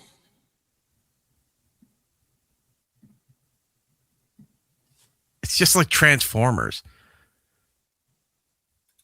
So that was the one in DC. This is the one in Boston. Look at this. This is Revolutionary War stuff.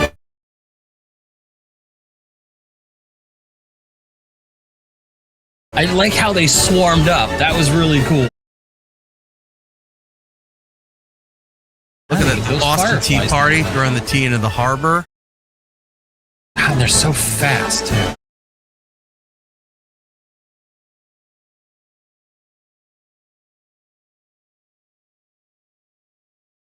Wait a minute, these are just scenes from The Patriot starring Mel Gibson.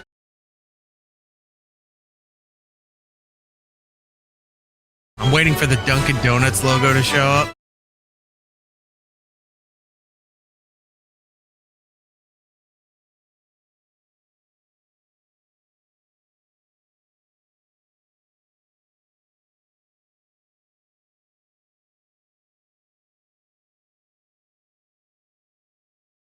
So cool to watch. Yeah, but when can I play my Xbox on it? In due time. Well, I don't know. The drones up there playing. It depends. Now, this one, I'm going to say, is the oddest of the drone shows because it didn't even happen in America. It happened in Japan. Did you see the big celebration Japan did for America's 250? No. Look at I kid you not. This is real.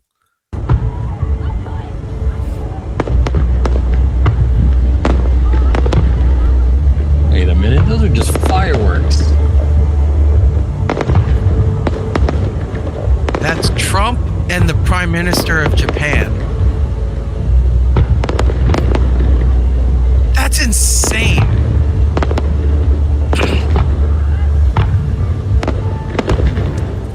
Looks fake. He's not even asleep. Yeah, but wait, he might be asleep. He's got the cap on and everything. That's nuts. No, it's really cool. It's very cool, but it's just like, wow, that the fact that they did this. Insane. So yeah, missed the drone shows. I'm gonna say blow those out real quick. I'm gonna show you something. So a couple years back, and even I think Subdivision even said it. Let me see. Let's see. Okay, so no, Jared the Geek brought it up because the second that you said, well, imagine a barge and all of it going off at the same time. Oh, I remember Jared, that. Yeah, right. You know, the second you said it, I had to pull it because it was one of my favorite things. That beach area that's near where the naval base is in San Diego. Yeah, I know which footage you're talking about. 2012 San Diego. They did that, but accidentally. Ooh, let's just turn that way down. Yes, I remember this footage. But look at that. All of them accidentally went off at once. It's wild. Could you imagine? Yeah, don't have to. You have the footage. But like just being there, you're sitting there and you're waiting. You're like, I would love to be there to see this. But then you're like, wow, they just got it all done at once. Let's go home. And kudos to the person who recorded this for not freaking out or talking over it too. Right. Like, Jerry, make sure you're packing up the cool, like you're hearing inane conversation while this is going on, but you're just seeing that nonsense. And we'll go, nope, because look, if I'm going to die, this is the way I'm going out, but I am getting this footage so that when they find my phone in the rescue and they try to find out what's on and go, holy shit, we got firsthand account of what was going on at ground zero for all of this. So awesome, though. So that's what was going on with the drone stuff. I want to show you some fireworks stuff that, again, I didn't get to see any of this stuff with the power out. Is any of them footage from LA from a plane? If not, I'm going to try to look for that real quick. Well, they do that every year. And it's only it only goes back like 6 years. I think it was in 2020. City of Los Angeles declared fireworks to be illegal. Oh, yeah. And ever since then, they are constantly Like the city goes, fuck Angelinos you. are like, no, fuck off. Yeah, fuck you and your ordinance. Every area in Los Angeles is pretty spread out. It's vast. And they're all just like you're seeing fireworks from the northern parts of LA all the way going down into San Diego to the Tijuana border. It's insane. Yeah, they show that every year. It's like, once again, illegal fireworks are being set off in the city of Los Angeles. Yes, because they don't give a shit about your ordinance. But we'll stick with DC here.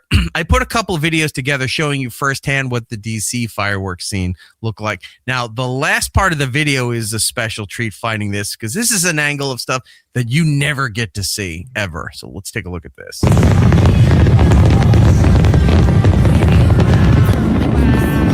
Look how massive this display is.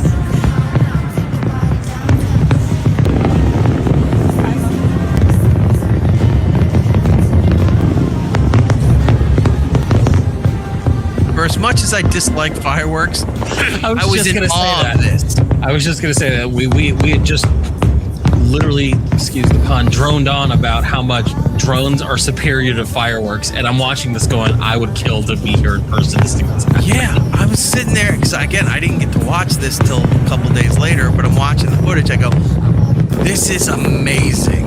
That's massive. And I know they'll shit on it because of Trump or America means colonists and whatever garbage. But you're watching this stuff and you go, you're allowed to like this country. You're allowed to be proud of living in this country. Why?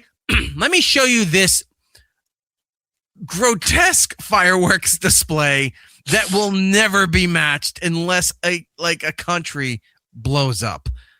This is insane. That's something a colonist would say. Now look at this here.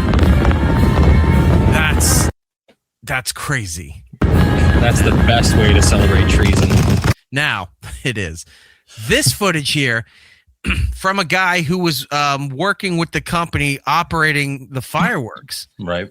He had a camera going at the areas where they were launching them off. So that's where this comes in. Look at this.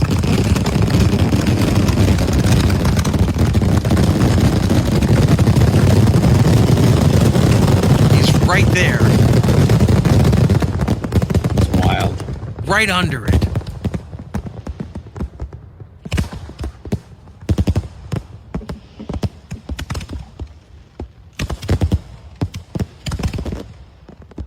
That's super cool. Just the amount of smoke. Well, apparently CNN got caught lying. There's that guy again. The big finale.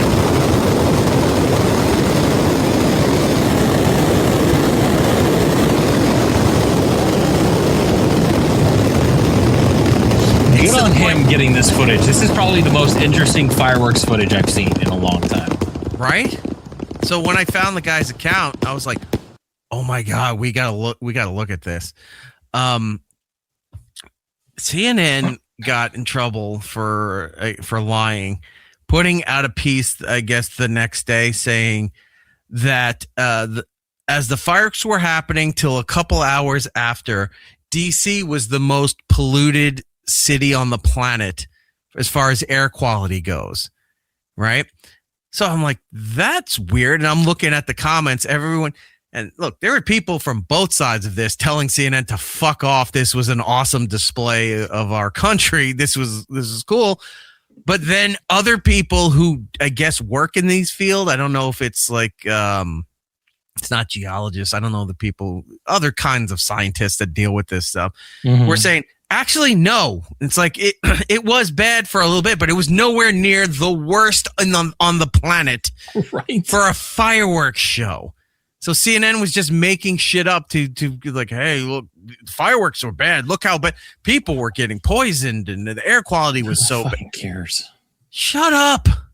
Shut up. Remember a couple years ago when we had the skies were turning orange here? Oh, with the fires in Canada. Right. That was the worst. There were like New York at one point, Boston at one point, were the worst polluted. The skies were like so bright orange. I remember. Yeah, I think Chicago had like all these major cities because of the way the smoke was going. Yeah, it was hitting the Midwest with some of those.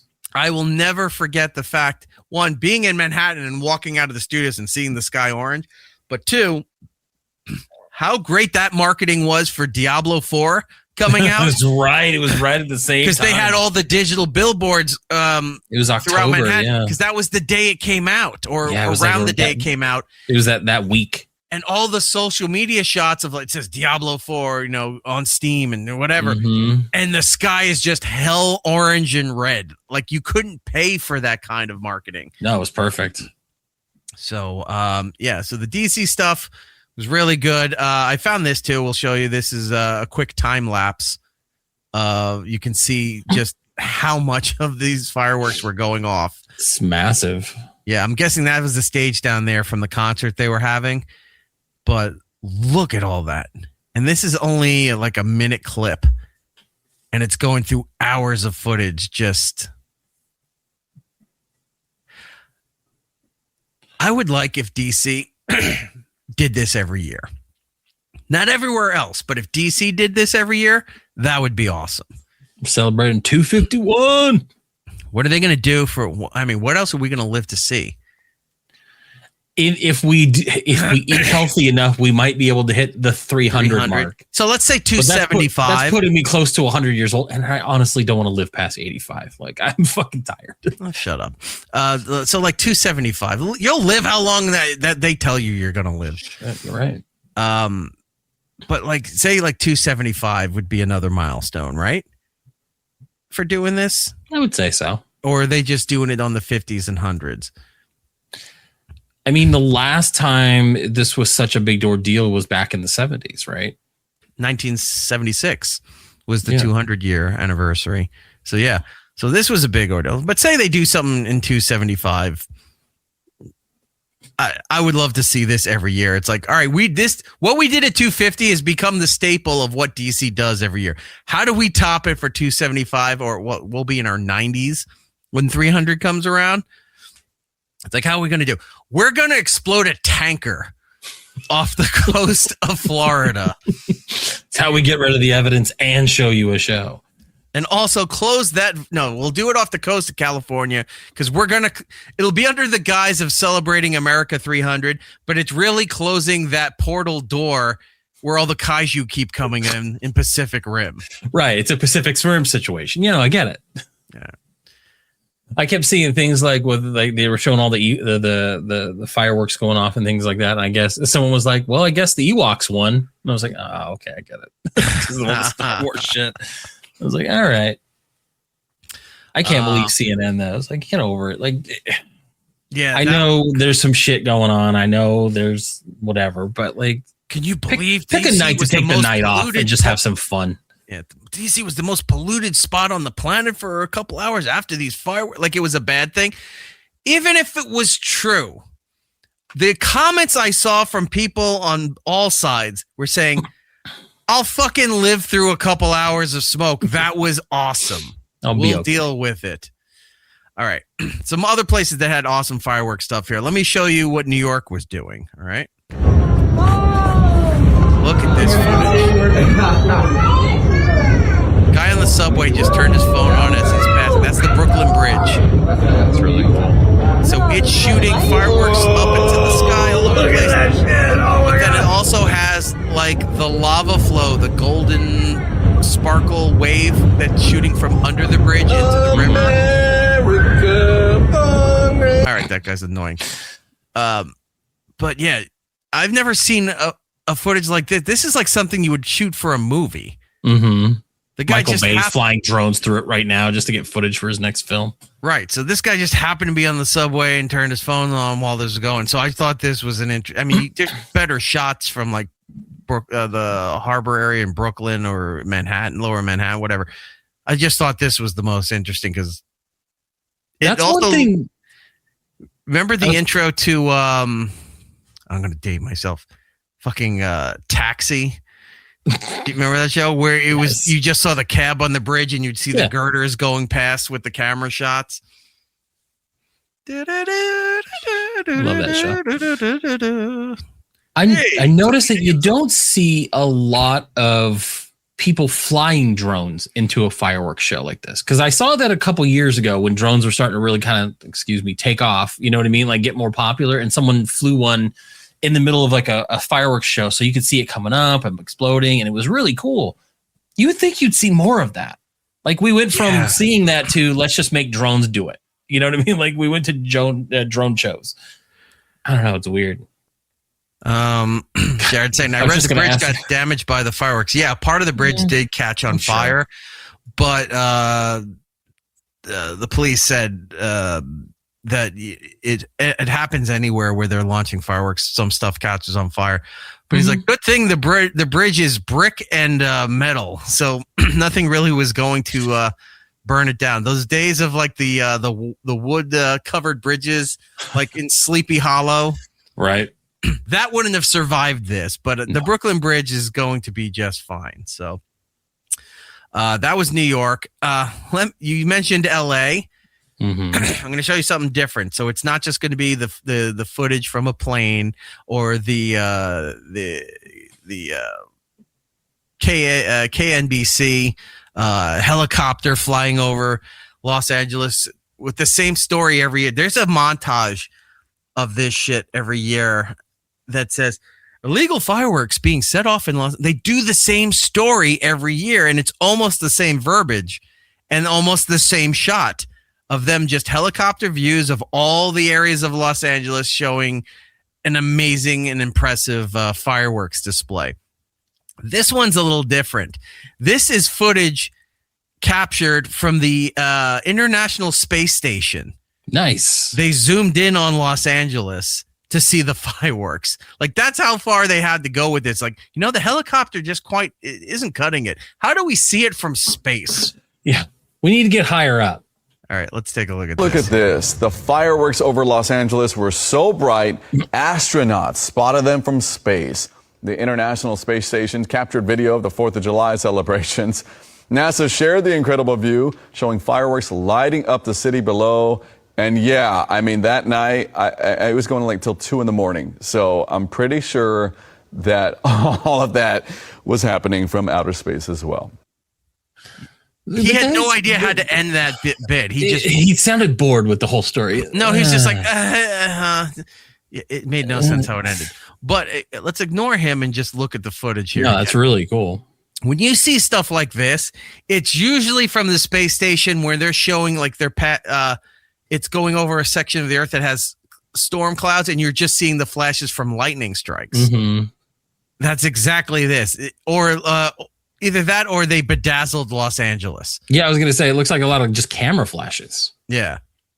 But I thought that was a really cool angle to see it from Los Angeles. So imagine you're street level in LA, you're seeing this impressive display. In the plane, you're seeing an impressive display. From space, you're seeing an impressive display of fireworks and what have you. Now, let's go to Chicago and see how their fireworks display look. Oh, no.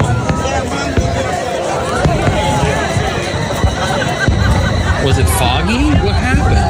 Foggy, clouds, plus the smoke from the fireworks. Oh, that sucks. Unless you were in that little park area by the water, because Chicago's built like on the edge of the water there. It's more long than it is wide. Unless you were in that area of the park to see it, everywhere else you were looking had fog, storm, clouds from the rain or whatever, and the smoke. You saw nothing. So Chicago, if we had the Bob Uecker clip, frankly, he got hosed on that call because they had nothing. Now, what else do I have here for you? Oh, it wouldn't be 4th of July if you didn't have accidents. You've been hearing them less and less, but yes, I always wonder how many people are going to lose fingers. I've seen, lots of accident stuff, but it's kind of dwindled. Yeah. Yes and no. You might not hear like the news. They don't report it enough. Hyping it up, getting all worked up of like, oh my God, this happened. You know, this guy lost. People are going to lose fingers. Houses are going to burn down. People are going to lose an eye. It just comes with the territory. If you're going to go buck wild with the fireworks, those are the chances that you take that, you know, some kind of personal property or internal damage is going to happen. Those are the risks for doing this. And you do that not only to entertain yourself and the people around you at your small gathering, but it does lead to worldwide happiness via the social media and the internet of your attempt at happiness and turned into complete dismay. I did mess with my kid. The one thing that we did do is, like, you know, everyone's got the sparklers, right? So I lit a sparkler and handed it to him. And then I lit another one and I put it in his other hand. I was like, here, hold this for a second. And then I kept lighting them and handing it to him. And he's like holding like 3 and 4. He was like, I don't like this. I'm like, all right, I'll see you later. And I walked away.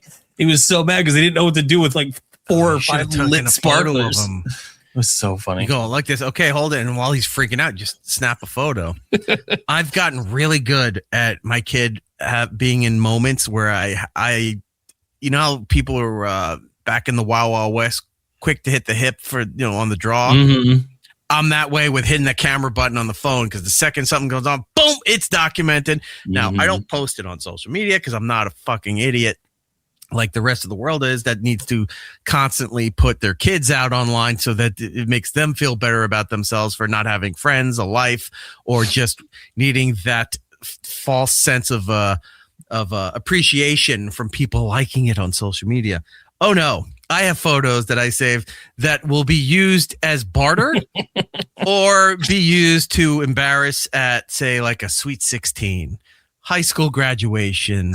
I mean, I just sent you a video earlier that was just, you know, me torturing the kids. So yeah, that is hilarious. And that I gotta say, you seeing that and you go, God, Jordan's really a good dad. Yeah. Like, it shows that you take the time to care to torture your children. And you're like, why would you do that to your kid? Because you're a dad. You have the right to do this stuff to your kids.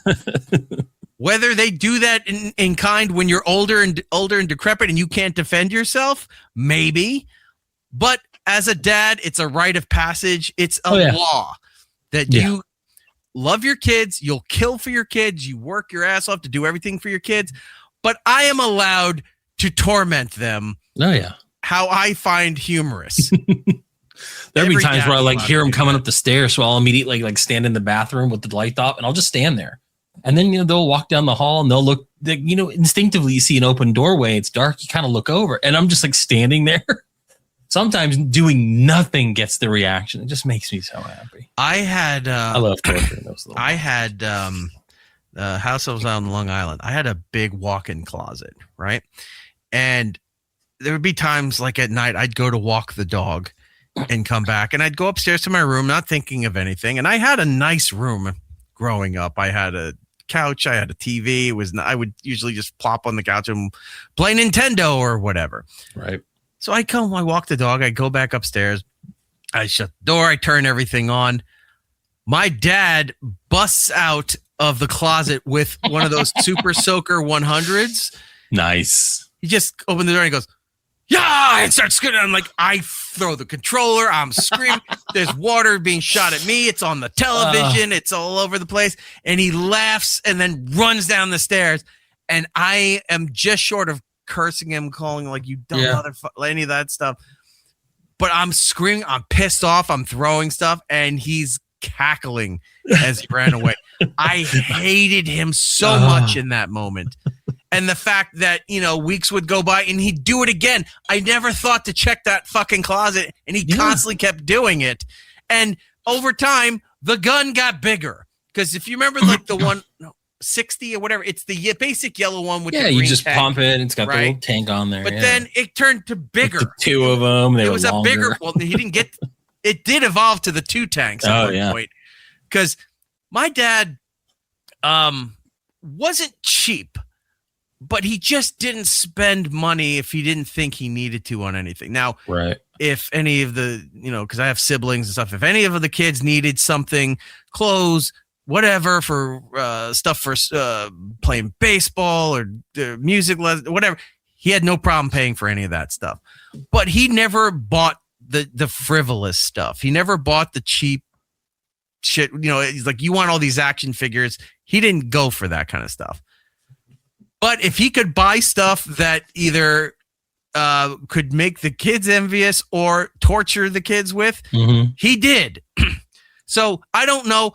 My dad doesn't go to stores. So I'm thinking at some point he just would randomly go to a Toys R Us and just look at the Super Soaker because it kept evolving. And when he got to that, like, I need something built for speed. I'm going to be hiding from my kid. Yeah. He got to what that can one. You give me? He got to that one, like you said, the 2 tanks.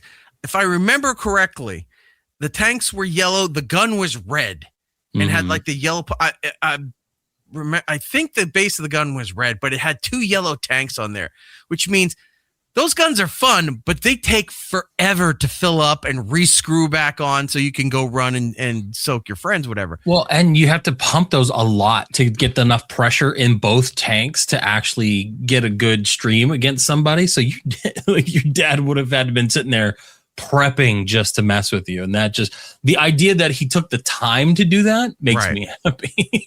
Kipcast, that's solid Gen X parenting. Oh yeah, my dad used to jump out at my sisters and terrify them so they would scream and fall down.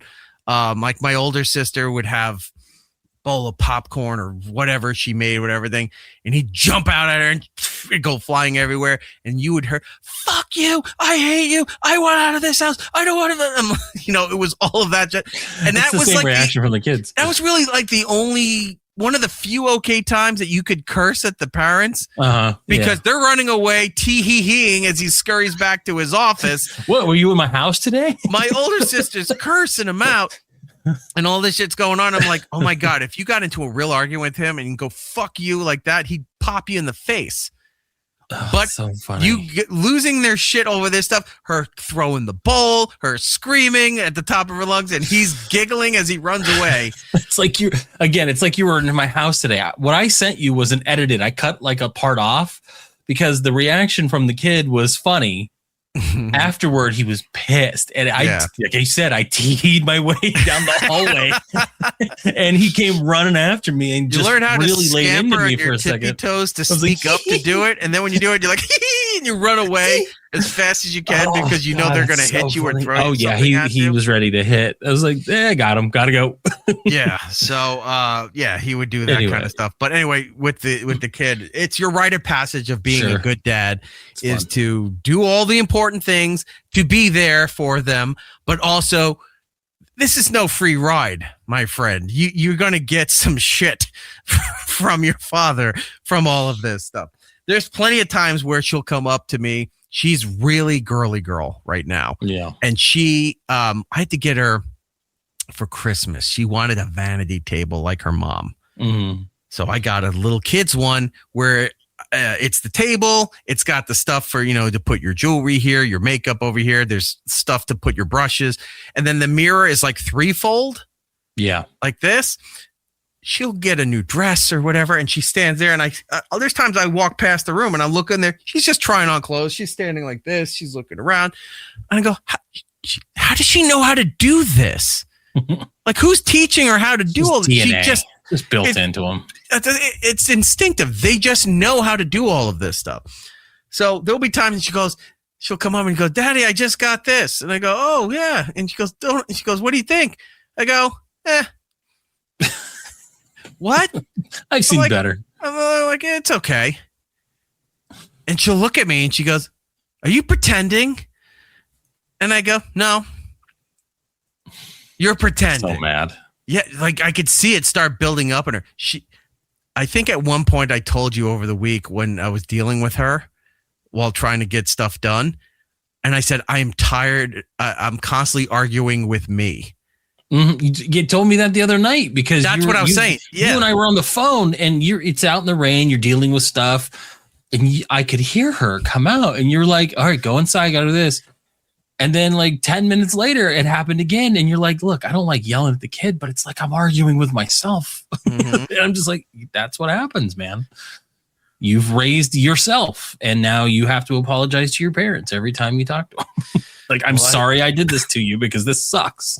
Oh yeah, my mom loves when I tell her these stories. She'll just either she laughs or it's dead silent. She goes, and wait till that evolves. Like the way you're talking about the kid is like the evolution of Pokemon.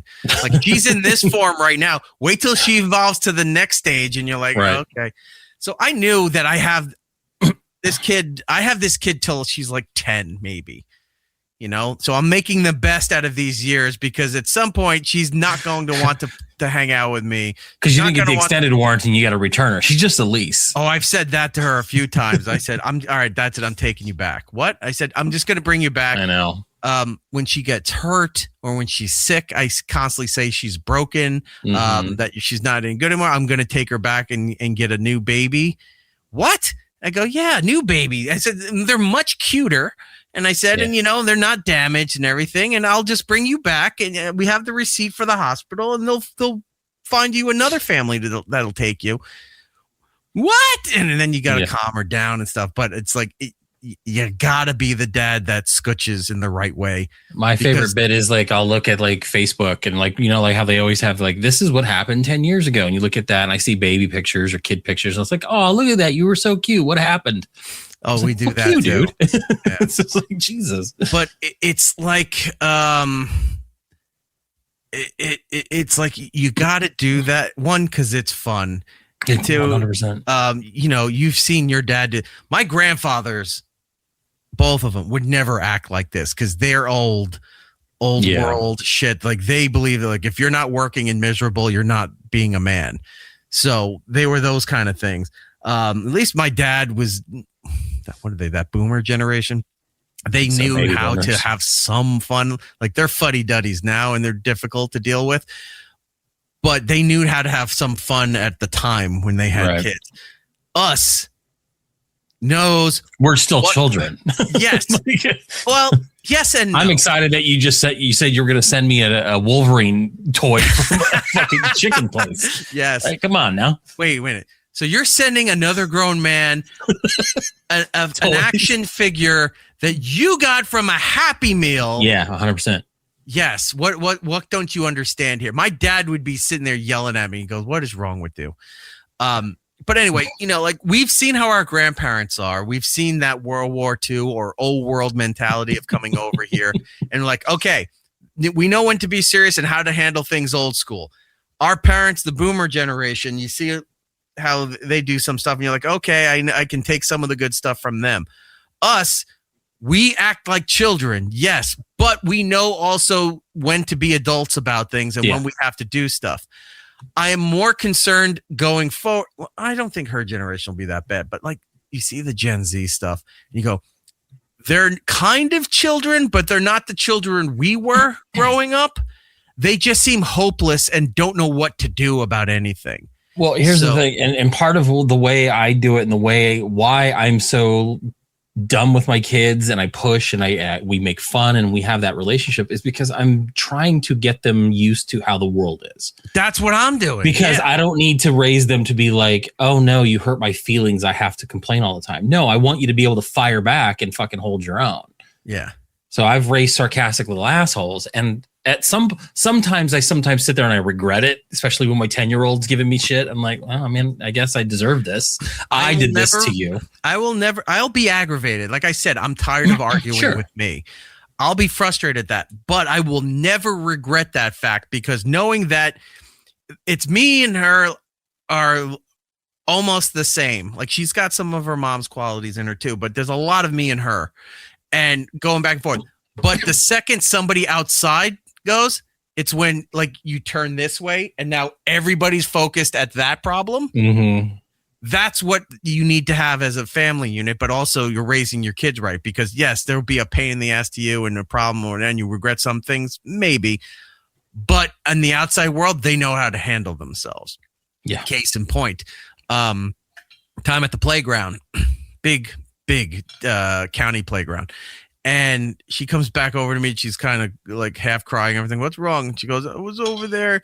And I go, so what's going on? And she goes, I was climbing up the thing. Yeah. And she goes, and this kid this little boy who was a little bit younger than her, by the way, wanted to go up there, and she said, "I'm doing this," and he turned around and he punched her. I mean, he shoved her, and she, fell off the thing. Now, the playground is just like this rubber foam. It looks like cement, right? Yeah. But she fell back there, and she came back, and she's all whatever. And I'm sitting there, and I go, "You okay? Calm her down." I go, "So what did he do?" And she told me, I go, "He does that again. You get up and you punch him." "What?" And I go, "You punch him right here." I don't teach him in the face. I'm like, "Punch him right here in the heart." And she goes, "What? No, I can't do that." I go, "Yeah, you can." I go, "Hold a little 5-point punch thing." I'm holding up my hands here, and I go, "Punch me," and she doesn't want to do it. So I shove her. She goes, "What?" I go, "Put up your hand." She goes like this, and I go, "Punch," and she punches my hand. It's not that good, and I'm trying to show her a little bit. So now she's confident. I go, "You go like that." I go, "You don't hit him unless he does something to you." And I go, "If he pushes you down, you turn around and you pop him." She goes, "Okay." Didn't happen again, but she was confident. She ran off. My mom, you can't teach her that. Why can't I teach her that? You can't have her hitting other kids. The kid shoved her off the thing. She could get up and pop the kid. She needs to do that. A lot of things going on right now, even people our age, maybe a little bit older, all act out of sorts because they don't know the reality of getting punched in the fucking face and having repercussions for the things they say and do.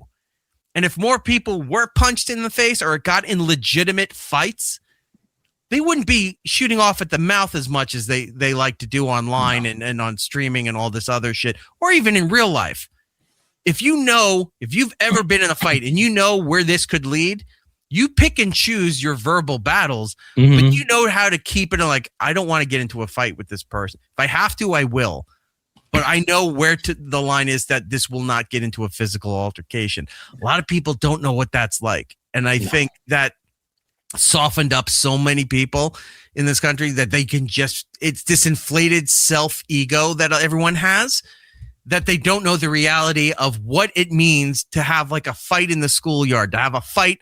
I had fights playing baseball. When, somebody got hit with something, or you stepped on, you go to slide or whatever, and they stepped on you with their cleat onto your arm or in your hand like that. And you, in the moment, you shove somebody and what have you, but you know what that is like. You know how that feels.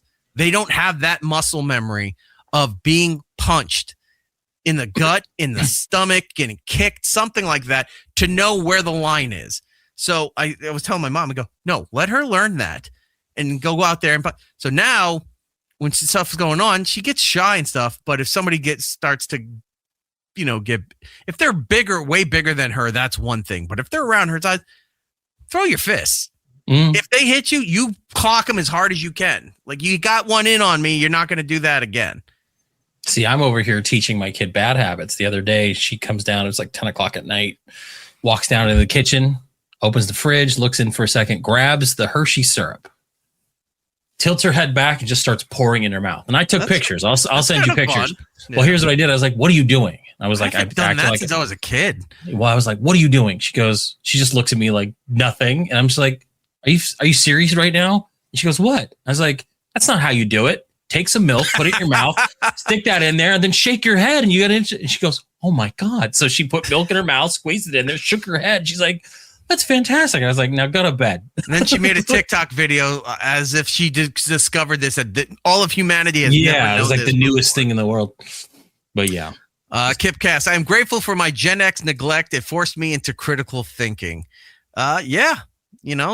Tough love, tough parenting helps keep you, grounded in the real world. So it's not fight or flight all the time with you, which is another thing too. And then we'll get back to the fireworks. But a lot of these people that are so political online, that they're so screaming about morality or gender or any of that kind of shit, where they get so militant about it, right? They're all this, they're such a hard, but then if you go through their social medias or look at some of their other videos, they're sitting there and they talk about their depression and their mental health and how you need self-care. It's like, because you live in peaks and valleys. You have no middle ground to base yourself with. And a lot of those shitheads online, and unfortunately, it's in any age group, but a lot of it is the younger people that are, in their 20s into their 30s right now that are so militant about I hate Trump, or I'm for Trump, or I'm for socialism, or this is fascism, or Hollywood. What does it matter that we recast this role? And all, like, they get so out of sorts with this shit.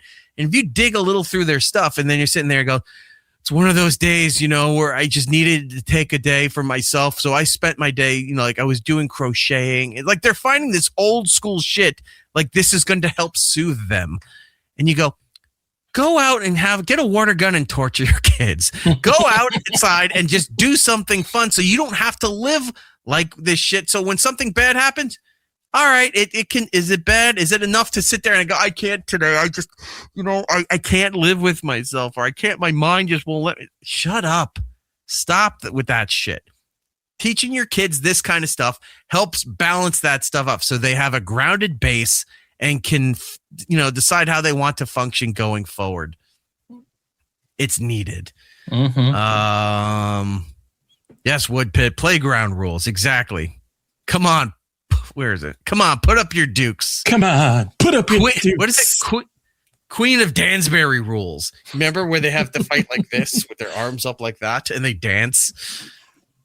Mercy is for the weak. You're correct, Chris. Sweep the leg.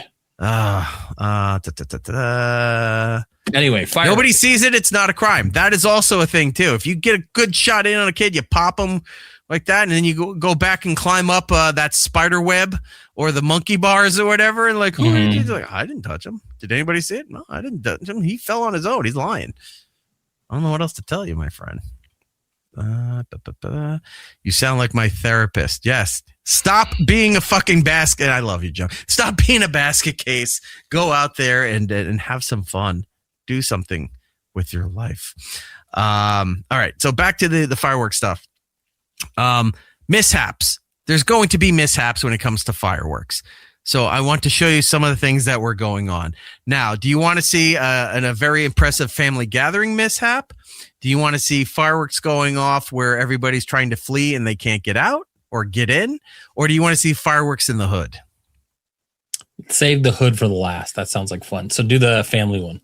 Okay. You want to do the family one? Okay. Now, here's the other thing I'm having an issue with. People mixing in music to the video. You guys have no idea how much this was bothering him for the 20 to 30 minutes leading up to the start of the show. Yeah, because it's every 3 seconds. God damn it.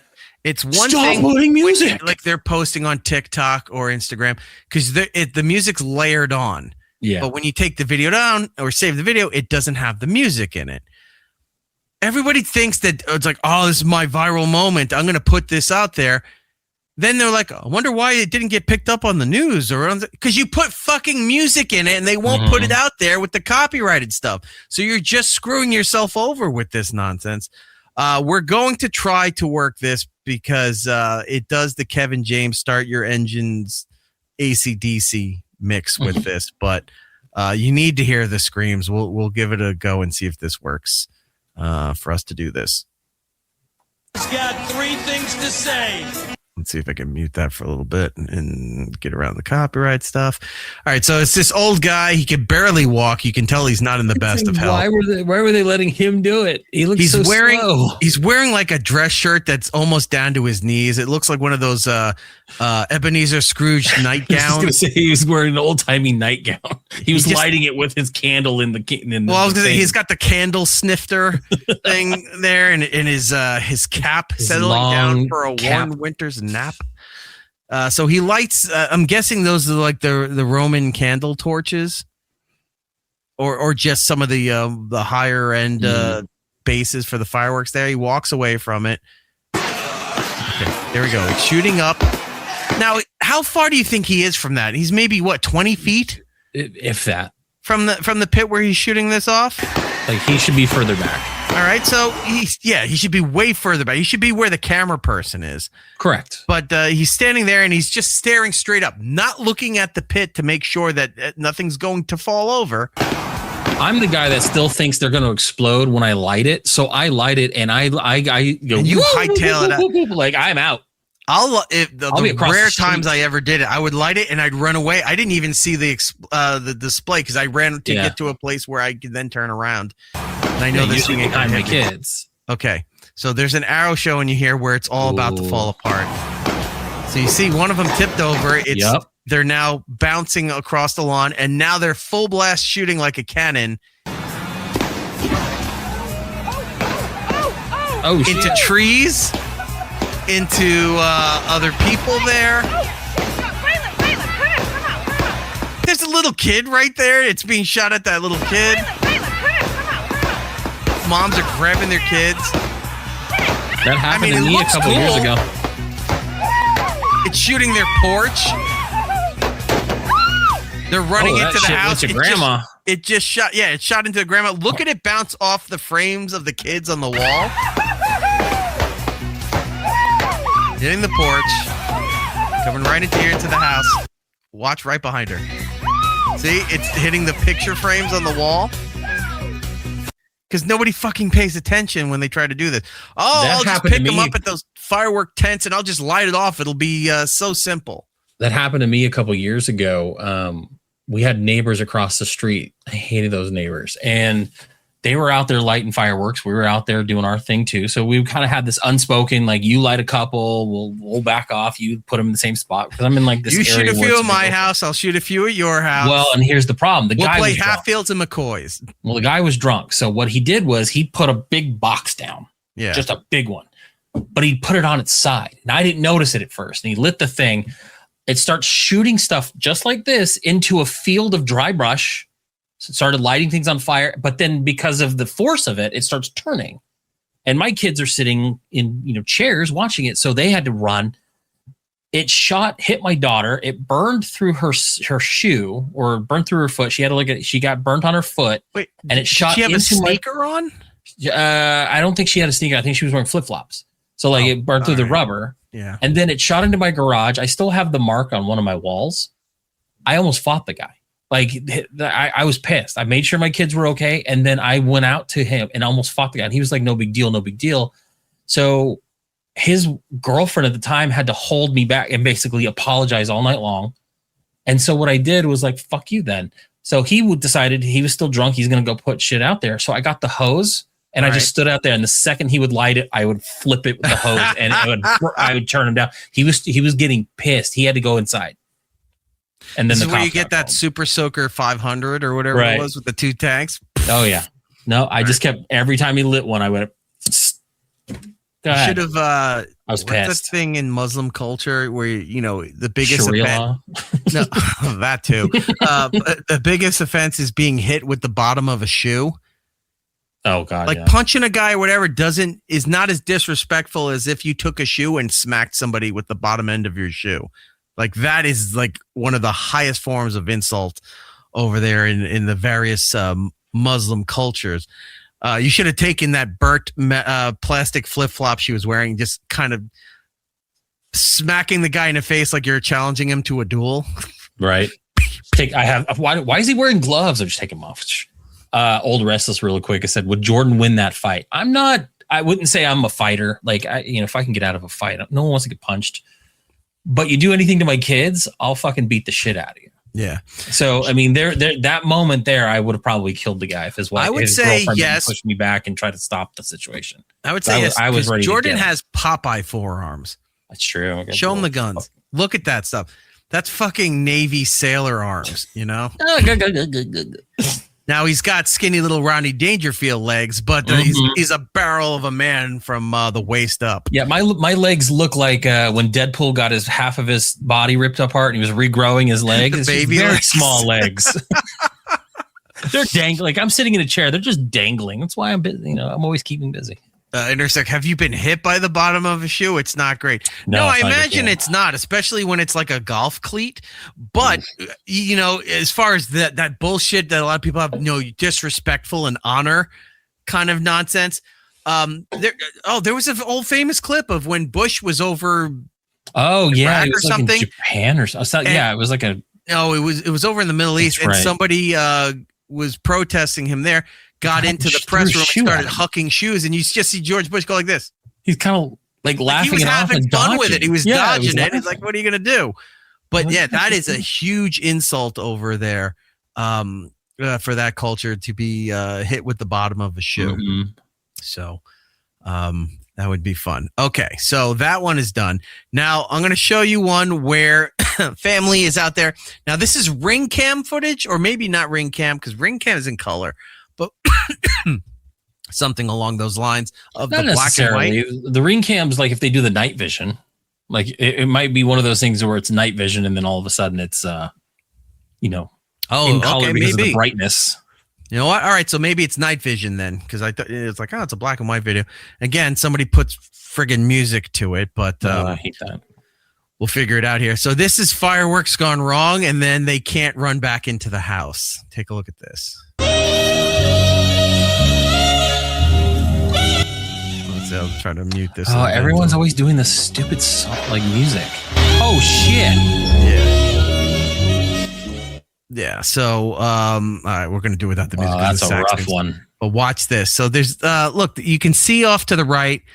I'm guessing driveway or front porch, whatever that is.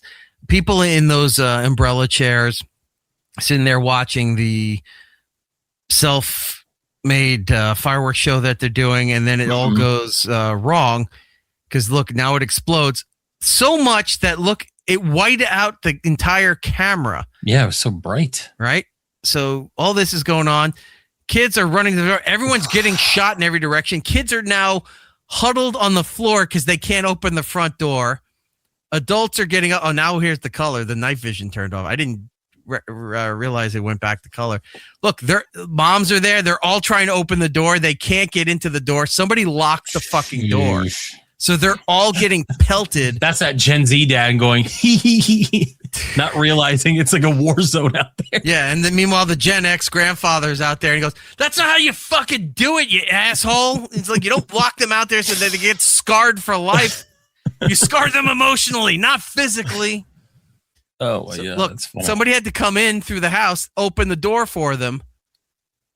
Look at that. Now they all got in. They all are running inside. Oh, man. But this also pissed me off, too. They have one of the doors, the glass doors that has the hydraulics.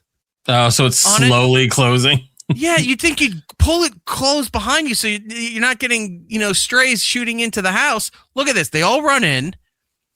The door's just doing that kind of back and forth, slowly gonna close. As fireworks are still shooting into the ring cam. How long that's going. Yeah, look right here. Watch the door on the left. Boom. It's still hitting right into the door. And they're just sitting there haphazardly waiting for the hydraulics to pull the door closed. Jesus. So, although funny, they got what they deserve.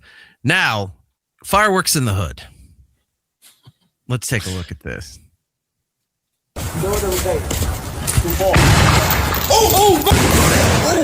Oh shit.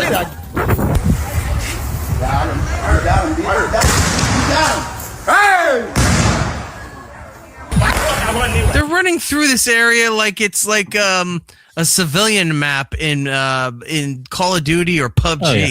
That's awesome. The guy with the backpack is holding it like this, like he's played one too many of those those shooting games, and you see him lurching around here.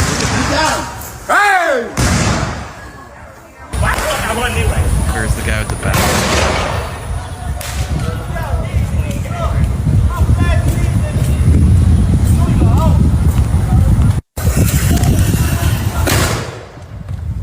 That's awesome. See, they're shooting them at each other now.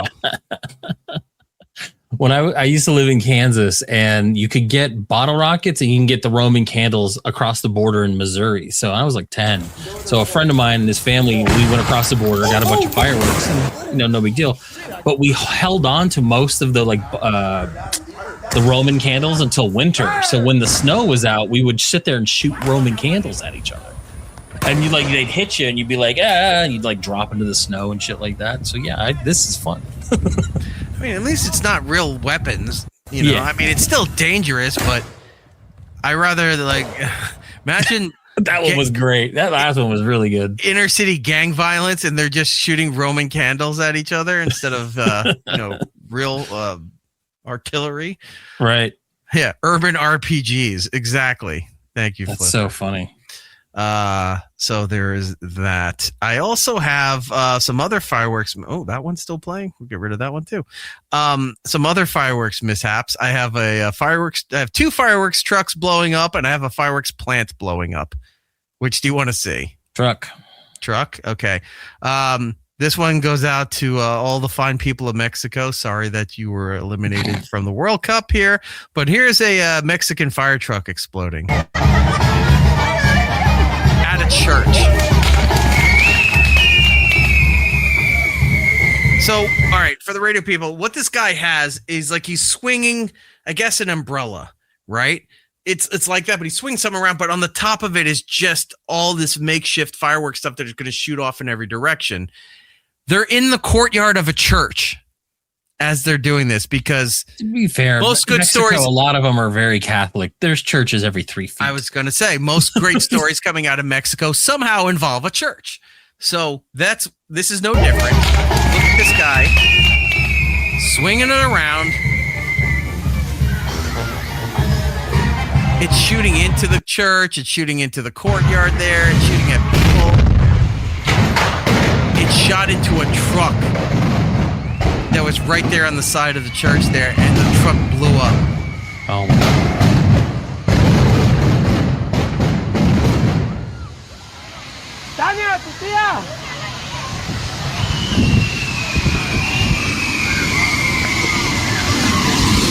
Now, this is where Mexico differs from America. Tragedy is happening. The guy has not lost focus of the incident at hand. In fact, even runs in as if he's emergency services looking to help somebody. He runs right into the fire with the phone still going. He's maybe 10 feet from where it was exploding. So good on the people of Mexico. Let's see how the people of Tennessee handle a fireworks truck blowing up on a busy highway.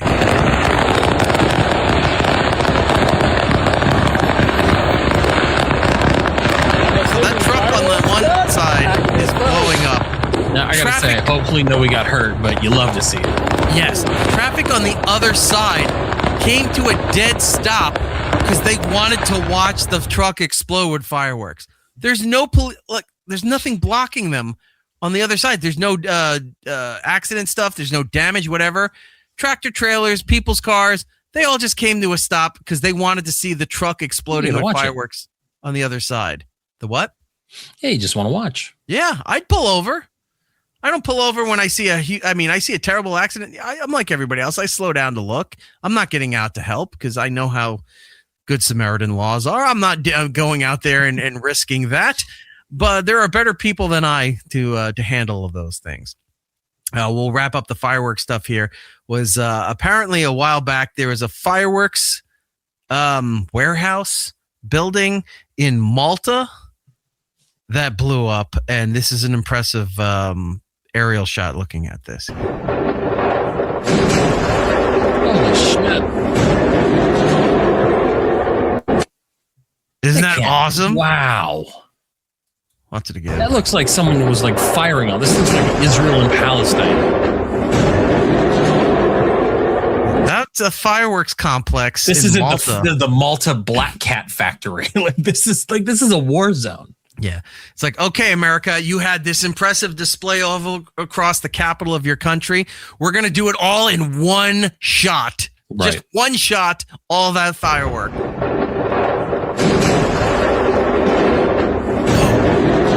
Jeez, that reminds me of that shot. Where the hell was it? I think it was Beirut. Remember that methane lab? Not methane lab. It was some kind of like a power plant or something like that. Something like that, where you saw it blow up and it had like the big white cloud and everything, and then a couple seconds later, boom! The sound hit. Yeah, infamous. It was all over the place. Yeah. So that's what I missed for 4th of July. And so impressive fireworks, impressive drone displays. And we're not going to get to the disasters, and that's fine. Yeah, we'll do that next Let's week. talk the World Cup real quick, and then so we can take a break and get to segment 2. Because World Cup was going on. If you were listening or watching earlier in the show, Jordan said he was enjoying, I believe it was the Norway game. I was watching Norway. I got to say, the first half of the game was a little slow, a little boring, and then second half ramped it up. Norway was killing it. And Erling Haaland fucking killing it, man. Like, that guy is amazing. I can't wait to watch them play England. And that game was 20 minutes away from where I was, and he's watching. He's like, "Oh, it must be really nice over there." And it turns out it was beautiful. Everyone was happy. Yes. Eric's hoveling in his basement because it's the only cool spot of his house. Correct. So all that was going on. Didn't get a chance to see that. Then Mexico. Everybody's excited about Mexico. I was actually pulling for Mexico. I was hoping. Their people are party animals. Did you see what they were doing the night before against England? They were sitting there outside they've done this a few times, but I was watching footage because this was they played England on the 5th, so Sunday night. So the 4th, I thought for some reason they were playing here. So, access to fireworks, but they were down in Mexico City and all this stuff. They had people lined up on like the highway across the street from where England was sleeping. And they were firing off fireworks and making noise until like 3 and 4 in the morning. I was like, good for you guys. Like they were doing everything they can to make those players miserable for the next day's game. It was funny. I was laughing. Like, good for you. But they were a lot of fun. We saw last week when they had beat whoever they beat in Mexico City.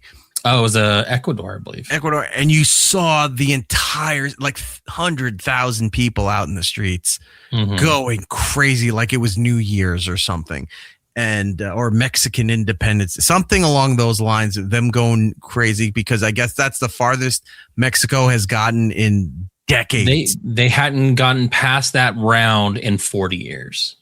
Yeah. So hell yeah. Then they wound up getting eliminated, and that's because I was hearing I was watching it on Twitter, which is a great place to find feeds and they'll do Fox Sports feeds on Twitter and TikTok. Yeah. So I was on Twitter, and it was following along there, and I saw this, and then I think the game there was a lot of scores. It was like 3-2 that they lost. It was wild. It was a pretty one-sided match for like the longest time. I thought Mexico was just outplaying them for the first, I would say 15 minutes, 20 minutes. And then England got a lucky header in, and it was like, okay, it's 1-0, no big deal. And before you could even blink, England had scored a second goal, like 2 minutes, 3 minutes after. And I'm like, holy shit. And then Mexico comes back, scores a goal. And then, it ended up being, I even said this to Gabby because I was driving somewhere real quick between halves. And I was like, what a wild game so far. This has been very entertaining. This could easily, because I think there was times where Mexico should have probably had goals, but the England goalkeeper was doing great. And I was like, this could easily be a 3-2 game Mexico right now. And then I missed when England went up 3-2. And so she sent me something, and I was like, that's not what I meant. I didn't want England to be 3-2, but yeah, it was probably one of the more entertaining games this tournament. Like, it was really, really good. Real quick update at the time that we're doing this. France is in the semifinals now. Yeah, they won earlier today. Yeah, so they're in there. Everybody else, you're still winning. I didn't want them to win. I wanted them to lose, and I wanted fucking Egypt to win the other day. And Argentina is being given the fucking placement because they should have lost to Egypt. Well, because they kicked Morocco's ass, and so they're in the semifinals there. Where we got Spain and your people, Belgium playing tomorrow, and then on Sunday is Norway, England, and Argentina and Switzerland. I'm watching the Mexican game. I'm like, oh, this is cool. And then I'm watching the USA Belgian game, and they were that was rough. There was so much shit because they got the red card pulled. from the American There's so much player. controversy with that shit. Right. So that happened. And then like at one point it was 1-1. I was like, oh, this is great. And then Belgium, it's like America never played the fucking game. Oh my God. That third goal that Belgium scored when our goalie went out was kind of slightly dribbling, because after you get out a certain way, you can't pick it up. You can't just pick it up. So he had to like kick it around, and he just wasn't paying attention. Like, they're like, thanks for the ball. We're going to go fucking score. It wasn't even like a blowout. Like, because sometimes you see the blowouts, they're like 1-0, 2-0, right? They're not high scoring games. 4-1. Yeah, it was rough. That was embarrassing. I'm wondering. When that fourth goal came in like late. I'm wondering if they were on the take. What? Because like you said, that third goal when he just kind of walked away like, what are you going to do? Yeah, they got outplayed and outmatched. Like they were just like, they looked tired. But like there was no energy on the American side. But of like Belgium of all people, they're not even a contender. I mean, they technically are a contender, but as far as odds and no, I didn't have them going this far. Yeah, nobody had them going. Those are my people. I think at one point, when the thing started, I think the three I heard was Brazil, Argentina, and Spain. Oh, well, were the top three that I heard. Brazil's name only at this point. They used to be much, much better. I think a lot of the stuff that's been happening this year is it was Neymar's last, I think, World Cup. He's been doing this forever.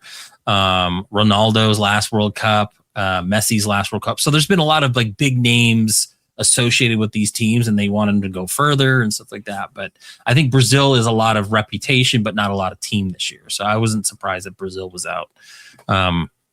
I kind of didn't want Spain. Like I like the idea of Ronaldo going a little further, even though he's kind of a whiny bitch too, like most of his big stars are.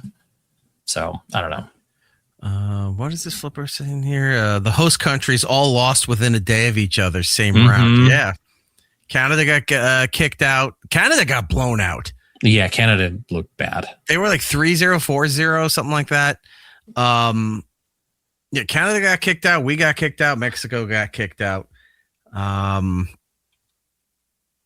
and I didn't even get to see these games too. Well, no, I saw the American one. I saw because that was Monday night. I think you had power. I had power back then. I saw the American one, and I was like, "Oh, are we coming back? Oh, this is terrible." And then I just went back to like cleaning and cooking and stuff. Like, I'm just, it was on in the background. I was like, I'm not even turning around to look at half this shit. So, so World Cup stuff is still going on. Here's what's interesting: the final game is at MetLife Stadium here in New Jersey. They just announced, for the first time in the history of this organization, they're having a halftime show. It's never been done for soccer, for football, whatever you want to call it. Now, they announced the people that are going to be on the halftime show, and I'm going to tell you in a second. People are online stuff. It's like, oh, they're trying to do like a Super Bowl halftime show and what have you. I was looking at the halftime shows over, when did they start doing the halftime shows? In the 80s, right? Right. So I went back, and you can look online, Wikipedia, other credible sources would have it, where you can go the TV ratings, who the musical act was for the halftime show. Like there's all that stuff broken down. And I think like last year's was 120 million people watch it, which is by today's standard. I mean, it's an impressive number no matter what, but by today's standards, it's like, oh my God, that's amazing. Are you talking about the Bad Bunny one? I think so. Yeah. Okay. Yeah. So, I mean, for what America can pull for the world, for the halftime or just the Super Bowl in general is impressive. But you've got the World Cup. This isn't just America watching this, maybe Canada and some other countries kind of feigning interest to see what we're doing. This is bigger than what we do in this country. This is the world watching this shit. So this is the world's Super Bowl. This halftime show could be watched by billions of people. Oh yeah, you'd see cutaways to like the other countries celebrating. I mean, with the time difference, I mean the America-Belgium game we were playing in Seattle, you had people in Brussels celebrating and drinking. England allowed, I think the last England game, they allowed pubs to stay open till 6, 7 in the morning. You know, and they're like, you know, we're gonna let it happen because, you know, with the time difference, people want to watch these games. So yeah, the world is watching. Anyone that is any one of these countries, even for countries that are knocked out, are going to be watching this stuff. Mm-hmm. So to have this halftime show, because it's never been done before, so you're on the first, and this is being hosted in America. Like there's a lot of eyes on this thing here. So the halftime show, it kind of seems like remember the old halftime shows for Super Bowl when MTV was running it? You had big name artists and then weird combinations of artists. Like one halftime Super Bowl was Aerosmith, Nelly, Britney Spears, and somebody else all together doing songs together, right? Like they had these weird combos. The most infamous one, Justin Timberlake and Janet Jackson, right? You know, people who don't get normally paired together. That's what MTV would do with this. And then they took it all away and they brought it back to the 80s again when it's like, oh, look, Trisha Yearwood's going to be doing the halftime show. You're like, oh, lovely. Bad Bunny was, you know, whether you like him or not or whatever, was an interesting shot in the arm for all that stuff. I found it interesting. So the halftime show just announced they have Justin Bieber coming in to play the halftime show, and it's his first appearance since that weird Coachella thing he did, where he was watching YouTube videos of his own shit on the laptop, right? So he's there. Then I'm like, well, who else is part of this thing? So you got Justin Bieber, Madonna, Shakira, and Burner Boy, who I don't know who Burner Boy is. I have no idea who that is. BTS, which is probably the biggest K-pop and boy band in the world right now. And then Coldplay is going to be doing something with the Staten Island PS22 chorus, which is 4th, 5th, and 6th graders. So they're going to have kids out there. And apparently the whole show is being produced by Global Citizen. If you don't know who they are, they do that big festival in New York City every year. It's kind of like a Save the Earth kind of organization where it goes to charities involving climate change and help clean up water pollution, all those kind of things. So they're Burna Boy, real quick, is a Nigerian singer. He does reggae dance hall with like Afro fusion. So like they're really bringing in a lot of like just. Well, there's a reason why he's on there. I didn't know who he was, but there is a reason why he's on there, and I'll get to that in just one second. So it's being produced by Global Citizen, but it's being curated and programmed by Chris Martin of Coldplay. So he's the one picking all these people to do the halftime show. The halftime show is only 11 minutes. I was going to say the halves are short. Yeah. So it's like, how are they going to do all of these major acts in there together? Now, the reason Burna Boy is important, I guess, because him and Shakira do the official theme for the FIFA World Cup. It's called Die Die, D-A-I-D-A-I, or Day Day, however you want to pronounce that. So they're doing the official theme that they're using. I guess all the networks around the world are playing this song for the FIFA stuff. So they'll be performing. The final game is not this weekend, next weekend, July 19th. Yep. At New York, New Jersey Stadium. God. In the Meadowlands over here where the New York Jets and Giants play. But that halftime show is insane. Sounds interesting. Yeah. So we'll see how it all comes about. And so yeah, Mexico, United States, Canada were eliminated. Oh, this was another thing that I found weird, that they're saying is a conspiracy that no Latin American countries have advanced. So now there's like calls for investigations and protests and stuff because all of Central and South America have been eliminated. Well, I mean, that's not true. Argentina's playing. But they're not. Are they considered Latin America?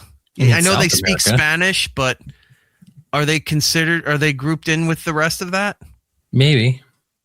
Then why is it such a huge fucking problem if Argentina? I think they're talking more of like Central America, like Ecuador, Paraguay, Mexico's out. You are gay. But yeah, Argentina is the lone. Spain speaks Spanish, but I mean that's a European country. Belgium, European, Norway, England, all that stuff's online. They're saying, "Oh, Europe! It's now a European Cup." Because it's literally Argentina, and then everyone else is Switzerland, England, Norway. Like it's very white faced. Let's break it down. Morocco's out. There's no African countries anymore. Even Argentina, white people. Yeah, that's what it is. All the white Germans people are playing our sport, and they're advancing, and we're not. Yeah, I knew that's what it was. I don't want Argentina to advance. I don't think Switzerland can beat them. Didn't they win last year? Yeah, they did. The last World Cup in Qatar. Well, anyway, so that's what's going on with the World Cup stuff. We'll be watching. We got about a week or so left. I've enjoyed it. I've never gave a shit about it in my entire life until this time around. And I was like, all right, I see the excitement in it. Next year, the next round, 4 years from now, Saudi Arabia, I think it is. I thought it was France in that area. France, Spain. Because we looked this up. What did I see for Saudi? Oh, they're doing, we're at 26, 30. Are they 34? Maybe. Let's see real quick. 2030. All right, you're right. Co-hosted by Spain, Portugal, and Morocco. Gotcha. With the first, I can't talk. First 3 matches taking place in Argentina, Paraguay, and Uruguay to celebrate the tournament's 100th anniversary. Wow. Nice. 2034 is hosted in Saudi Arabia. Gotcha. Because I was seeing a lot of footage and photos too that they don't have any stadiums for this. They have one stadium for their basic or their local, their statewide, countrywide football games. But to hold all these, because you need more than one stadium to play all these games. And they're building other stadiums. They have nothing else built. I heard that's what happened with Qatar as well. Like they had to scramble to build facilities for these things. Well, it also happened. We covered it last year with WrestleMania. Yeah. Remember they were scrambling, or was it WrestleMania or was it Royal Rumble? I think it was Royal Rumble. They were scrambling to build a facility to hold the stadium. And then that was the one in Riyadh, right? Yeah. And then when it was done, they took it down. Yeah. That stadium's not there anymore. It's just an inflatable. Insane. So fun. Who knew we'd be talking sports on this show? I didn't. All right. We got to take a break. When we come back, segment 2, television, movie, streaming updates. We've got some game trailers I want to introduce you to. So we'll do all that when we come back next. More. It's Eric Nagel. It's Eric Nagel. Next.